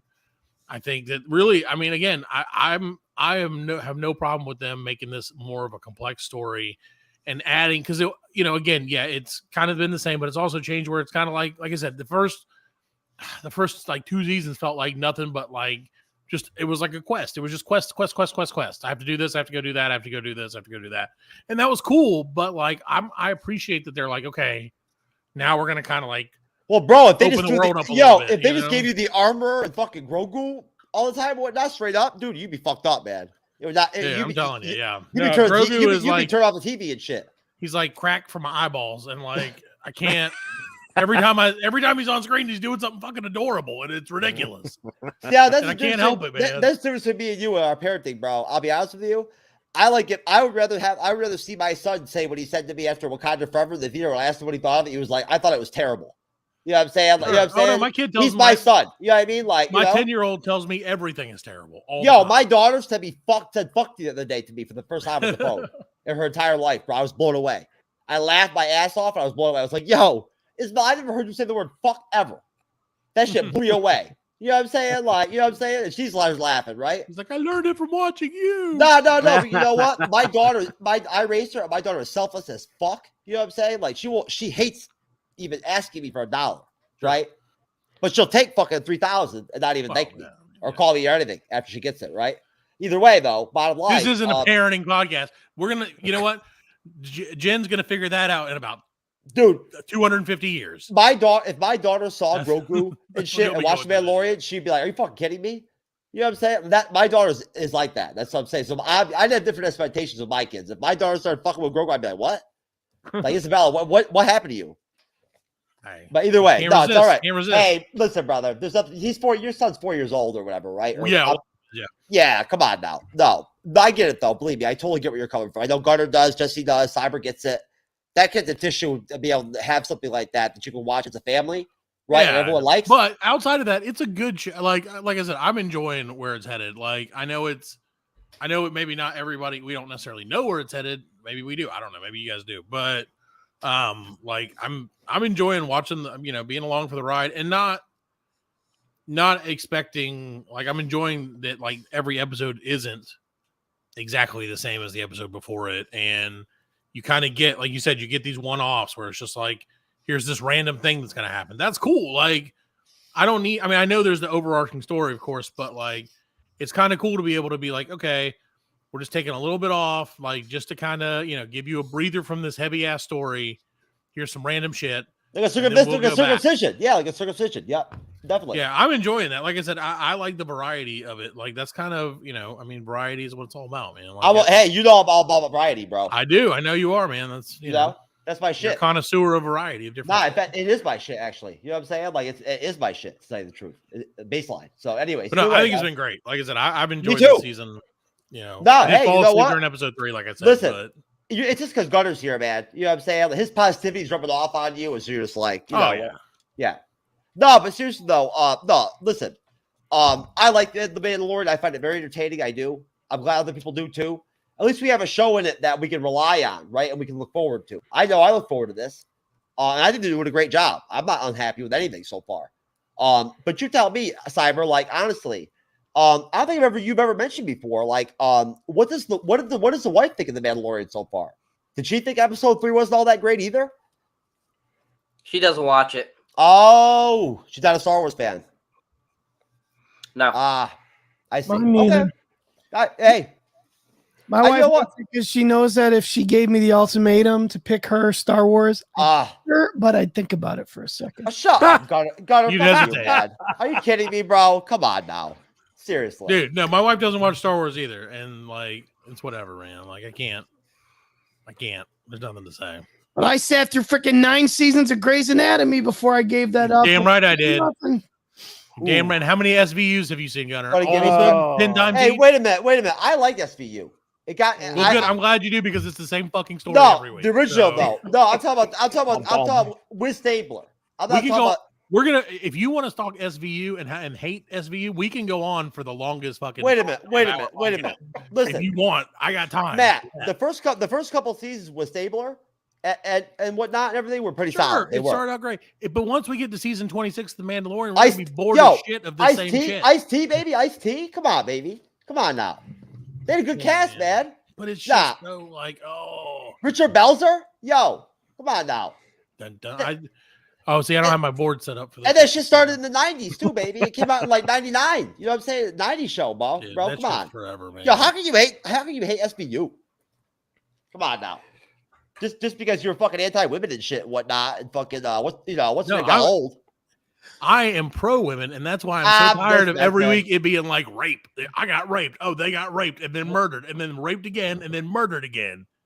And then they're like, who could have done it? This one person that we've never seen that obviously fucking did this. And they're like, well, let's go on for 45 minutes. I'm lucky I never got to go, but I've had to watch every doctor show. My wife watches literally from The Good Doctor to General Hospital. My wife watches every single freaking doctor except Scrubs, the only good doctor show. That's true. What about ER? ER is fucking great. I watched one episode of ER, the one with Ewan McGregor, and it just so happened to be the one with Ewan McGregor. That's the only reason I watched it. I feel for you, Gunnar, man. I do. We watched House, all that shit. Mm-hmm. Make Grey's Anatomy. The one with Peggy Carter's niece. I don't even know what that one's called. My wife watched that one. The I don't know. Resident, I think. The only one thing I ever had to watch was King of Queens, right? And honestly, I can tolerate it because I like what's her name, the actress that plays the Leah Remedy. Yeah, Leah Remedy. Yeah, I like her. I like her Scientology stuff. I'm obsessed. Me with too. it. Yeah. Me too. Me too. I do. I love it. Scientology. Yeah. I don't want to join. I'm just obsessed with. I love her accent. I love her accent too. I love her like Jersey. I remember I was in love with her when she was on Saved by the Bell, and it took me years to find out that was her. Was that her really for real? I'm like, what happened to that one girl? She was on the one season when it was summer, and someone's like, yeah, that was Leah Remedy, and I'm like, you're right, it was. Wow, what a glorious. Yeah. Wow. Yeah, man. Hey, I'm telling you. But no, it's funny. I'll tell you. Basically, so I guess as far as the end of the episode goes, right? And I'll go right over to you, Gunnar, and then I'll go around the table. We'll wrap this up. We already talked about it, basically, right? And this is going to boil down to your own opinion, I guess, right? What you believe, what happened, what occurred, and what you think that this character, Bo, is capable of. Right? Like what's in her mind right now? You know what I'm saying? Like where's she at when it boils down to it? And what really is she capable of? How threatened does she feel? Like, you know what I'm saying? Is she like, is she actually like starting to reconnect with her actual faith in the Mandalorian way and believing that it's possible, right? That it's legit, that it actually is real, and whatnot. And it's worth giving a shit about. You tell me, when it boils down to it, Gunnar, I think that it boils down to your opinion. When she talks to the armorer, look, it's a short conversation. All she really says is, "I saw the mythosaur," right? It's real. The armor, the armorer's like, well, it's nice that you care about the legends or whatever, whatnot. And she's like, no, I saw the fucking mythosaur, right? It was there, the living waters and shit. I saw it. Right. And the armorer was just like, this is the way or whatever, right? As usual, right? Fucking great response. I think that she is really, I think her heart is starting to open up to this Mandalorian thing. She failed Mandalore as a people twice now. Yeah. And I think in her mind, it's like, well, I've done it twice on my own and I failed. Maybe I'll go back to what I knew, how I was raised, how my parents raised me. She even said how her dad was a warrior. And I think the most poignant part of this whole season was when her and Din were walking to the living waters, and she told him the story about how her dad died in battle, and his only response was, this is the way. And it's like, holy crap, what a powerful thing to say. And I think that got to her. And I up her heart to this whole thing. Because why would she not take her helmet off after she went in the water? Maybe she had STD on her face. I think she's just that's all I gotta say. Oh my fucking god, man! You gotta be fucking kidding me, dude. Seriously? Oh my god, man! What the fuck, bro? Gunnar, I'm telling you right now, bro. If you make me laugh again, dude, I'm done. It's over. I'm sorry, but I can't be having it. 3 times in one night with you is not fair. I can't be having it. You know what I'm saying? It's not good. But no. Listen, Gunnar. Listen. I think that honestly, Gunnar overall becomes Hammer only when he's on the bleeding edge panel, essentially, right? It's almost like his alter ego, right? When you say Hammer, that's what happened. That's why he has music there and everything and whatnot, right? Because honestly, right, he already was Hammer before he even fucking came on. And it's awesome, dude. I love it. I mean, I'm jealous, right, that he got to it first. But hey, either way, it could be worse, Jeff. It could be worse. Oh, I know it can. Believe me. Hey, we don't have to get. Let's not even talk about that. All right, I've been there. But hey, worse. Worse. Do I have to remind you, motherfucker? All right, listen. You think what happened with that fucking raptor motherfucker was intense? You don't even know. Shit. She-Hulk is 10 times stronger than that fucking thing. The Shriek fucking bird. But no, Jesse, honestly, man, you tell me. We're at episode 4, right? I think we get 5 more. Okay. I have they greenlighted episode season 4 yet already? I haven't heard, so I don't know. Does anybody know, Cyber? Did they greenlight season 4? They're gonna.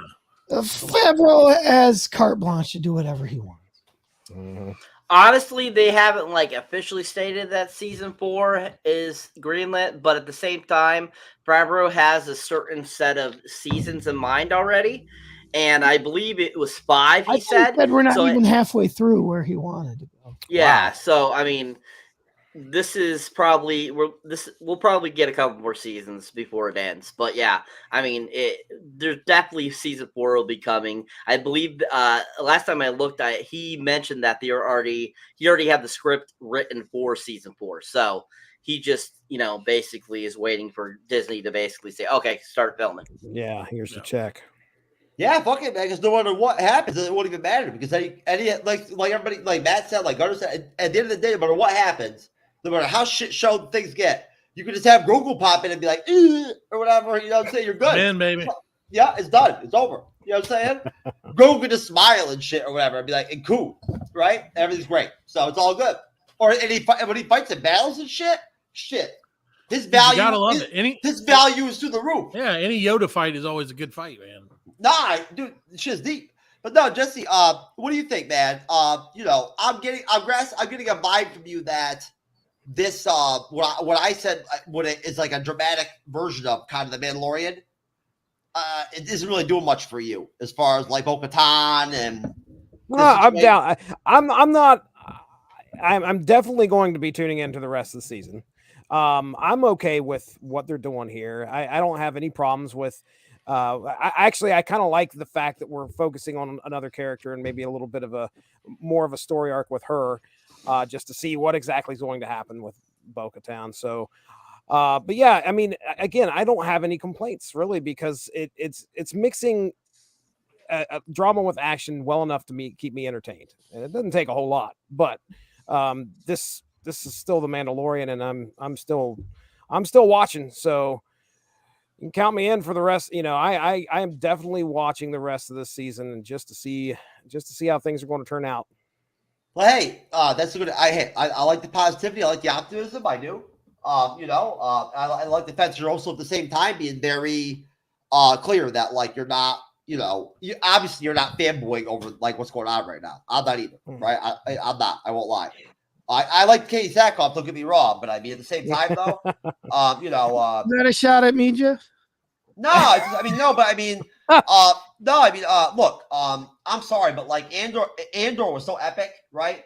That like on one hand, I'm happy. I really am. I'm very, very happy, right? That Star Wars is doing this, so it's consistently putting out material like this, right? Of any kind. I don't care if it's movies, TV, whatever. That they're doing it, that they're getting it. Right? I don't care who's doing it. That it's Favreau is sweeter. It's awesome. It's good for Favreau. Right? But either way, I'm happy. I'm happy for the people in the fandom, the Star Wars fandom, they have something good to work with now. After I know they were totally felt like they were fucked, right? With the trilogy that came out, a while back. And I'll keep my own opinions to that, to myself on that. But overall, Cyber, you tell me, overall, did that ending do anything for you at all? I mean, did you feel like it that it capped the episode or maybe further things into episode 5 at all? I mean,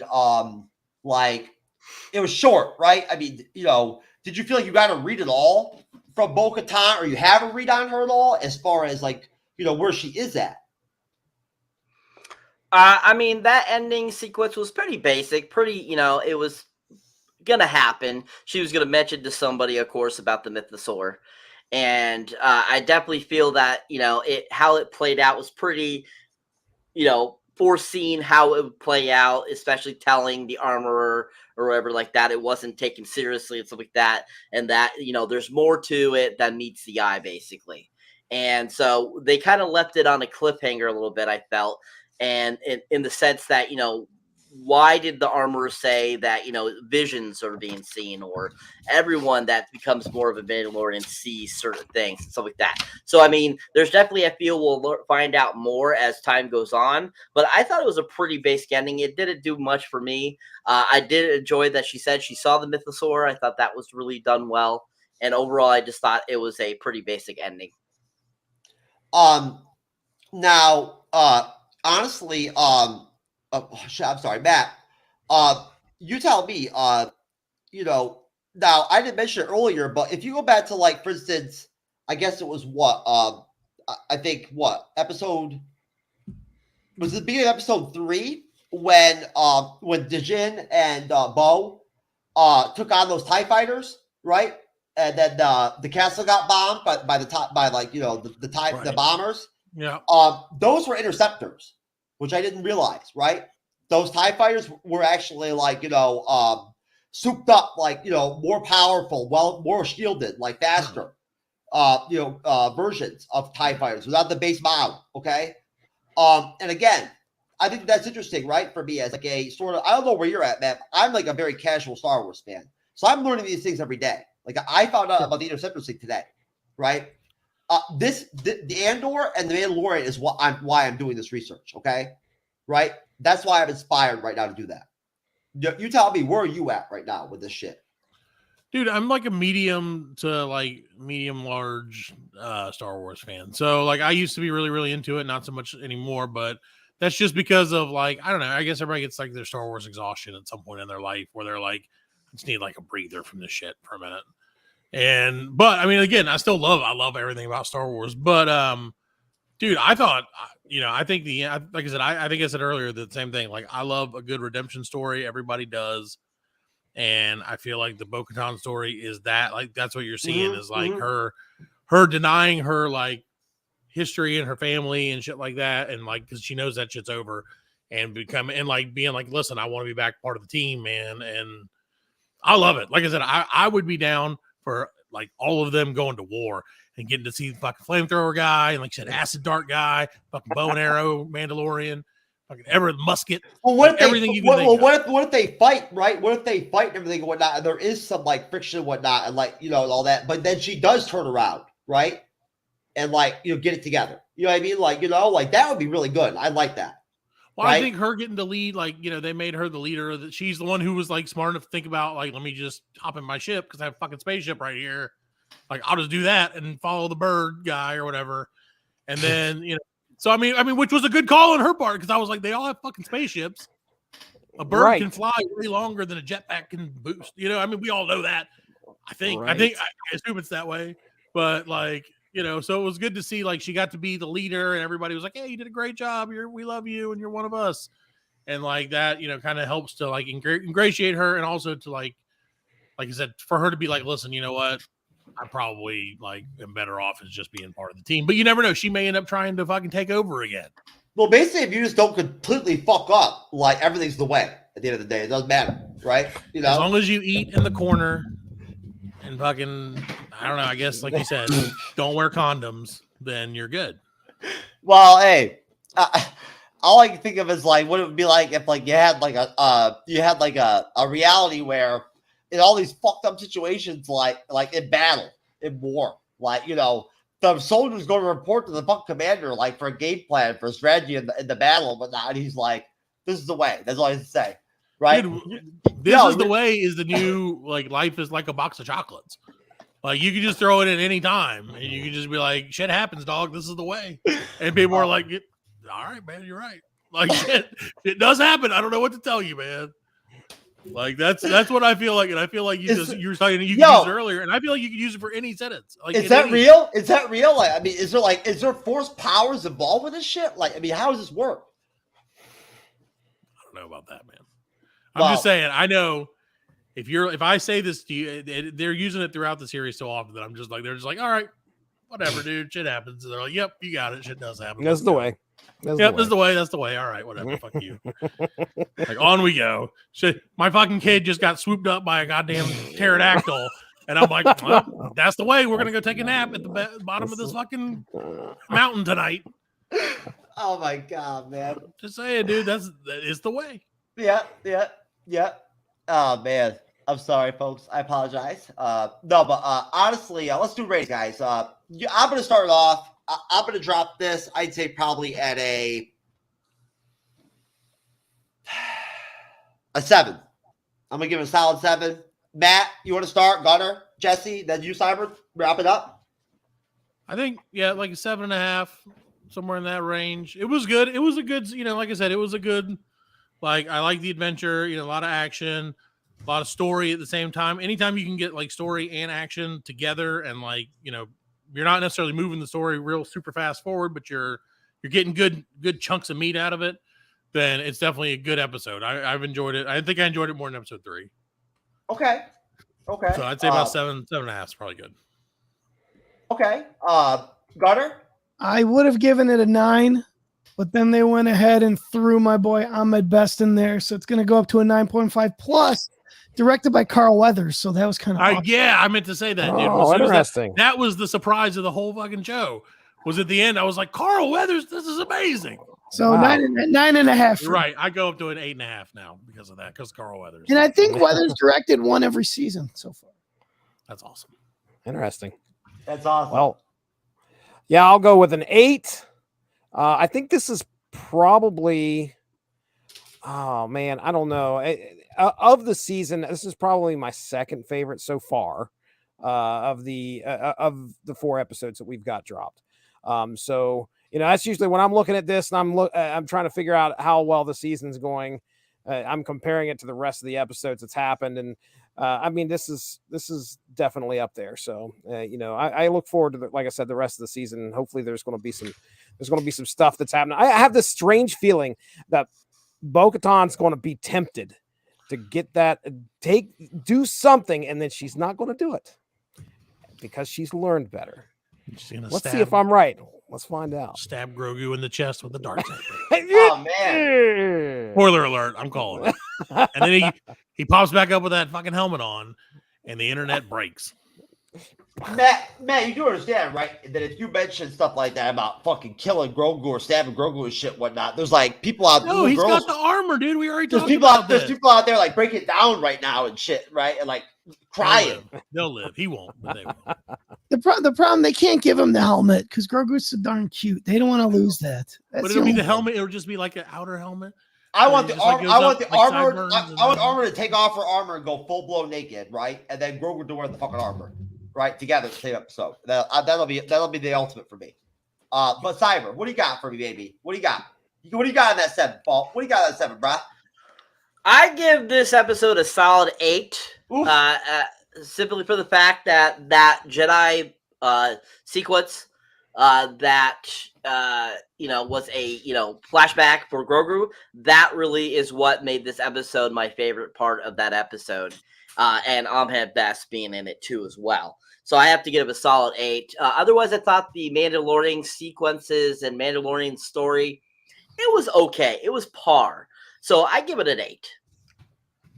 Hey, you know what? I think that's fair. And I think that that's a very good point, Cyberbase, right there. I think that is literally the point of the show right there.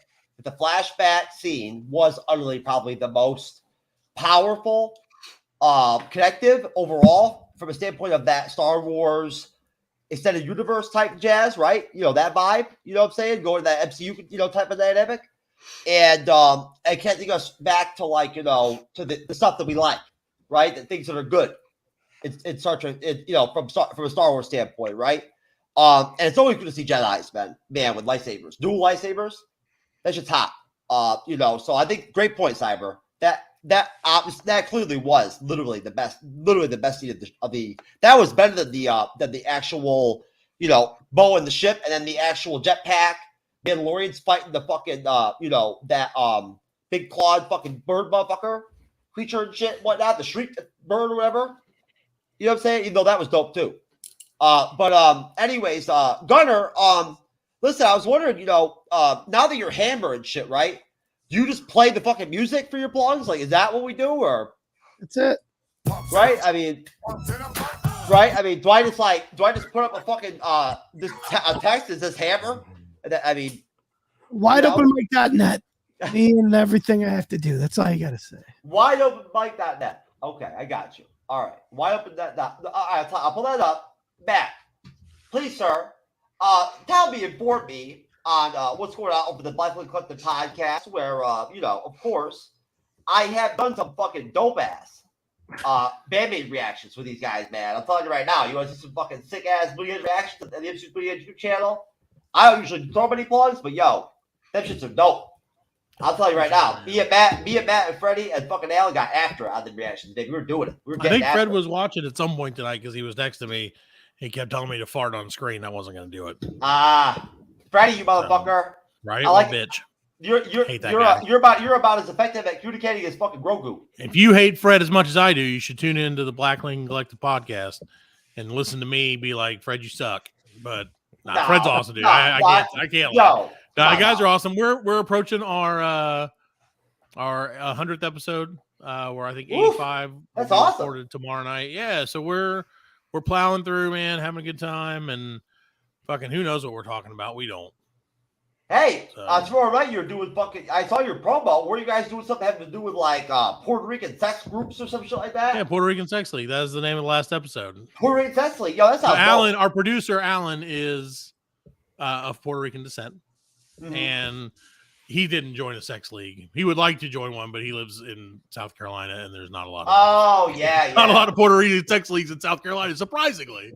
Yeah, I know, man. I know. Yeah, I tried that whole experience one time on day site where some chick the bot sent me the link and told me she gave me a blowjob. I followed it, right? Stats are hazy, man. I went there, bro, and I did not get a blowjob, dude. Right. You know, I'm serious. That's minus 1 point for your team. I was very disappointed, man. I was hurt. Right. Right. You know, but yeah, check us out. We put out a new episode every Monday, and like I said, that's it. Well, you know what, brother? I'm sorry, but like, honestly, now I feel very deflated because I thought the whole Puerto Rican sex league shit was going to be fucking something hot or whatever. But now it's well, I mean, I can't guarantee that. All I can guarantee is that we say that at some point during the episode. So I don't know. Oh man, it's as hot as it's going to get when you have three dudes in their 40s. Man, you're gonna get sued. You're gonna get sued with those new laws on false advertising, bro. No, it's not false advertising. We have a Puerto Rican person on the podcast. It's fine. Oh, I see. You're gonna play that. It's like me calling it saying, making fat jokes. I'm fat. I can do that. Okay. I got you. I'm in. I see. All right. Well, okay. Well, Cyberneticshark, sir. You better watch out, man. Because hey, no, I'm just kidding. You gotta watch out, man. I don't see the BLC brothers, my boys, being able to smash that 1,000 mark quicker than you do, bro. I think you're just taking a break. Okay. You know what I'm saying?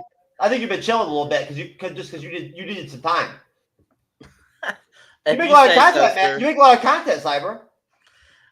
Well, yeah, I do. I just haven't really had time because of scheduling changes. But tomorrow will be a new video up at 5 p.m. Eastern time. It'll be a trailer reaction, so be on the lookout for that. My most recent review up is, of course, Scream 6 is up there along with Creed 3. And this month is a busy month for movies. I mean, I'm literally seeing a new movie every week this month, even 3 in 1 week. Especially the 10th, March 10th, there was 3 films that came out that weekend. So I was a busy boy. But yeah, if you enjoy me here on the amazing, of course, MCU'S Bleeding Edge, definitely check out my solo content. You can find me under Cyberneticshark. You can find me under everything under the sun, from TikTok, Instagram, Facebook, Twitter, YouTube, all that great stuff. And as you can see there, I'm slowly approaching the 600 mark there, 8 away. And I got new stuff coming up. You'll be seeing more stuff like that coming up soon. I'll be having a couple more trailer reactions pop up. You'll see some more reviews pop up and all that kind of good stuff. Oh, man. Bro. The Breakfast Club doing the 80s run, man. Oh, man. Just seeing Candles. The Breakfast Club say almost fire. Dude. Yo, those are some good-ass movies. Yes, sir. So yeah. Gotta love you some Molly Ringwald, baby. A little bit of John Hughes kick there that day. Yo, Molly Ringwald has some big-ass titties, man, now. Back then she didn't, but now she does, bro. They're big. Which is good. I like that. No, but hey, listen. I can't listen. I don't want to try to schedule anything right now, like while during the show and whatnot, and be that dope. But like, I'm gonna go watch Shazam tomorrow, just to be clear, right? Because I know that you did ask me about if I was gonna go see it, so we can review it. I'm gonna go watch it tomorrow. I'm going to. I actually, folks, I encourage you heavily, right? I'd rather you subscribe to Cyberneticshark and his YouTube channel, get the fucking 1,000 subs, than sub to us personally. I would, like, flat out. I'm telling you right now. Take that fucking sub, take it away that you gave us. Give it to fucking Cyber, baby. It's that simple. You understand? All right? Because Hammer said so. All right? Seriously. Don't fuck with Hammer, no. He'll fuck you up, man. You know what I'm saying? You don't even want that shit. But Jesse, hey, don't even get started. Seriously. But no, Jesse, my brother, listen. Now, Jesse, of course, was fucking shocked when he actually found out that he actually was on a goddamn podcast with me, of all people. I can't imagine how rough that conversation went with Mark, honestly. But thank you though, Jesse, for not taking the wrath out on me and throwing it at Mark, right? Oh my goodness. No, man, but listen, Jesse. Hey, you're good people, man. I love you, man. You're good people. You're awesome, dude. You do some dope ass content, right? I follow some of your content. I do, which I don't watch many people's content. I don't, but I have caught some of yours and everything going on. I like the comic book pod you do. I mean, hey, you tell me, what do I find here on W2M, right? What category do I go to find something that I can pull you up on? Oh, you're right here. Oh, yeah. Right. Yeah, you could. W2M's got a long, storied content there. I love that shot on their YouTube channel. Yeah, you're looking at Everyone Loves the Bad Guy, the X-Men. Now, our good buddy Robert Winfrey did that one. You could probably find. There you go. You Turok. I did release that this past week. We talked Turok #1. If you guys remember, that was the best-selling Valiant comic, came out in 1993. Unspoken Issues is a podcast dedicated to 90s comics. We're tied in with the Unspoken Decade. So usually it's me, Dean Compton, Derry, Chris Armstrong, Evan Bevins. We get together. We talk some 90s comics. Also do a show called Source Material. That is just a book club for comics, pretty much. Any era, any decade, whatever, any company. We'll sit down and just talk some type of comic book related content. Recently, I don't know if any of you are playing the Marvel Snap game for mobile, but my friend Evan Bevins and I did 4 episodes. There's about 20 minutes a piece, talking about the latest season that released on there. So if you're a mobile gamer and you've played Marvel Snap, go check that out. But Mark and I got together and we talked a trilogy of some crime noir comic books. Bad Weekend, I think, was the last one that released. And upcoming this Monday is our discussion on a book called The Fourth Man. Sat down and had a good time talking with Mark Radulich. And of course, go check out the Radulich and Broadcasting Network. You should be able to find the Source Material Comics feed on Spotify. And I just learned how to start doing polls on Spotify, which is pretty neat. You can do a poll or a Q&A for your episodes that release on every single, if you release an episode, you can put a Q&A or a poll related to that episode, and you can actually vote and respond on Spotify as well.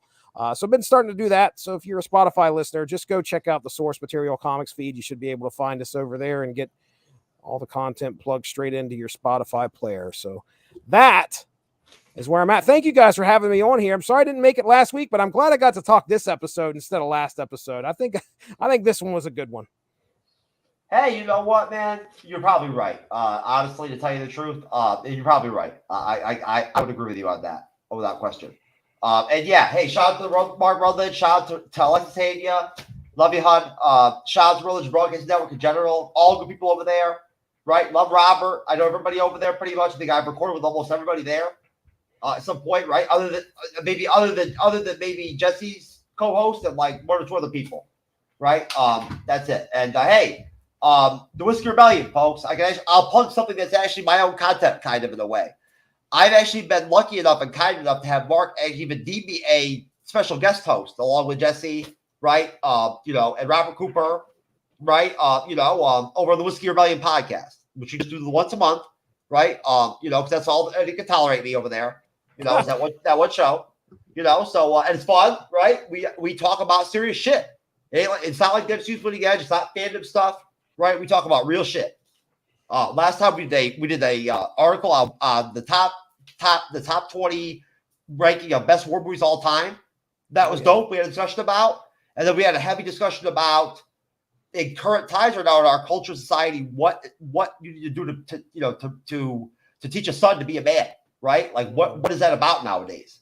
It was deep, man. Right. Yeah. Right. Hey, the month before that, we did a whole segment on non-monogamy. You know what that's all about, and what that's like living that life, folks. Which unfortunately I do. And I say unfortunately because I'll tell you right now, it's not as pleasant as it sounds. Doesn't say when you put that in your dating profile, you're not a big hit. Either way, bottom line, at the end of the day, Gunnar, I can find next time you're out, I'll find an actual image of a hammer and just play that for you, right? But in the meantime, I'm just going to plug you right now by just saying thank you very much, Gunnar. We missed you over here at the Bleeding Edge. Cyber's missed you. I've missed you, right? It's good to see you, man. Your positivity, right, makes me feel positive, right? Even more than fucking Grogu and Dijin cuddling in episode 1. But even beyond that, brother. Even when you're hammered, bro, you still got that soft touch, baby. Right? So, hey. Velvet Hammer. Oh, there you go, folks. Cyberneticshark, Velvet Hammer. Again, is the GOAT of co-hosts, folks, just to be clear. Right? If I can ever get a hold of him, right, I will go ahead and try to fucking pay and get our fucking shit schedule and whatnot so we can go rock it out with our cocks out and shit and Daytona Beach and get all fucking crazy and shit. I'm sure fucking Mrs. Cyber is probably scared as fuck at the concept of him actually fucking spending time privately with me. Oh, fuck, man. I'd be scared. Holy shit. But, no, I'm just kidding. I really hope that that's not the situation, Cyber. I'm really not all that exciting, bro. Unless you, other than watching the concert, you want to go to the comic book shops and shit. I don't want to do shit over there. It's hot. It's going to be hot in May, bro. So we'll see how it goes. But either way, Cyber and I are going to see Bambi, baby. Fucking A, dude. It's just going to be hot. My first fucking live rock concert and a real live rock concert over 2 decades, folks. Wow. I don't even know what to think. I don't even know whether to be excited or scared or nervous or what, man. I'm really afraid. I'm embarrassed. I'm going to be a little bitch and Cyber's going to think about pussy. Right? So be blown away. Too late. I already think that. Yeah. I don't know what's going on, man. I'd be like, fuck. She's going to be overwhelming. But no, folks, I'm really happy about it. I love Band-Maid. It's going to be awesome. I'm going to meet Cyber for the first time, bro. It's going to be dope. We're going to have fun. We're going to have a blast. And hey, Jesse. Hey, man. Love you, man. Thanks for coming on, bro. Can't wait to see you on the Whiskey Rebellion, dude. I'll talk to Mark about that whole alien abduction deal, man. Can't wait. I love alien abduction shit, man. Awesome.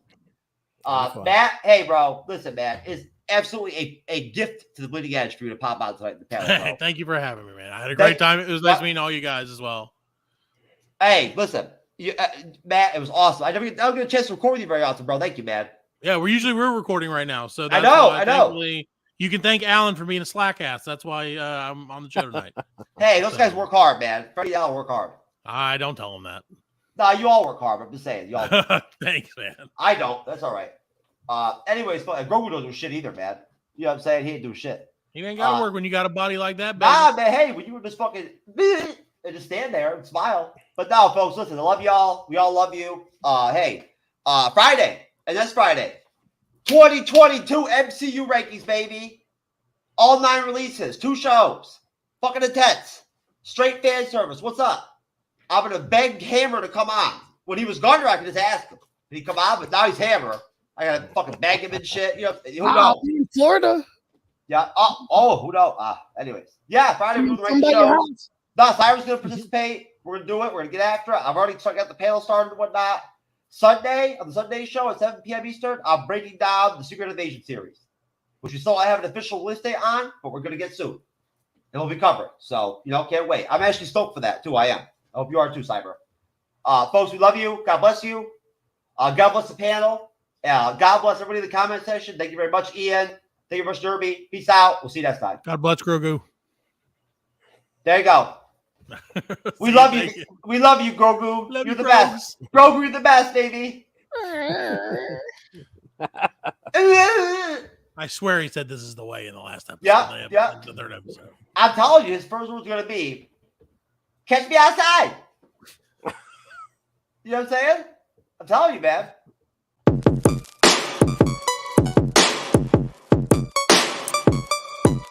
going down.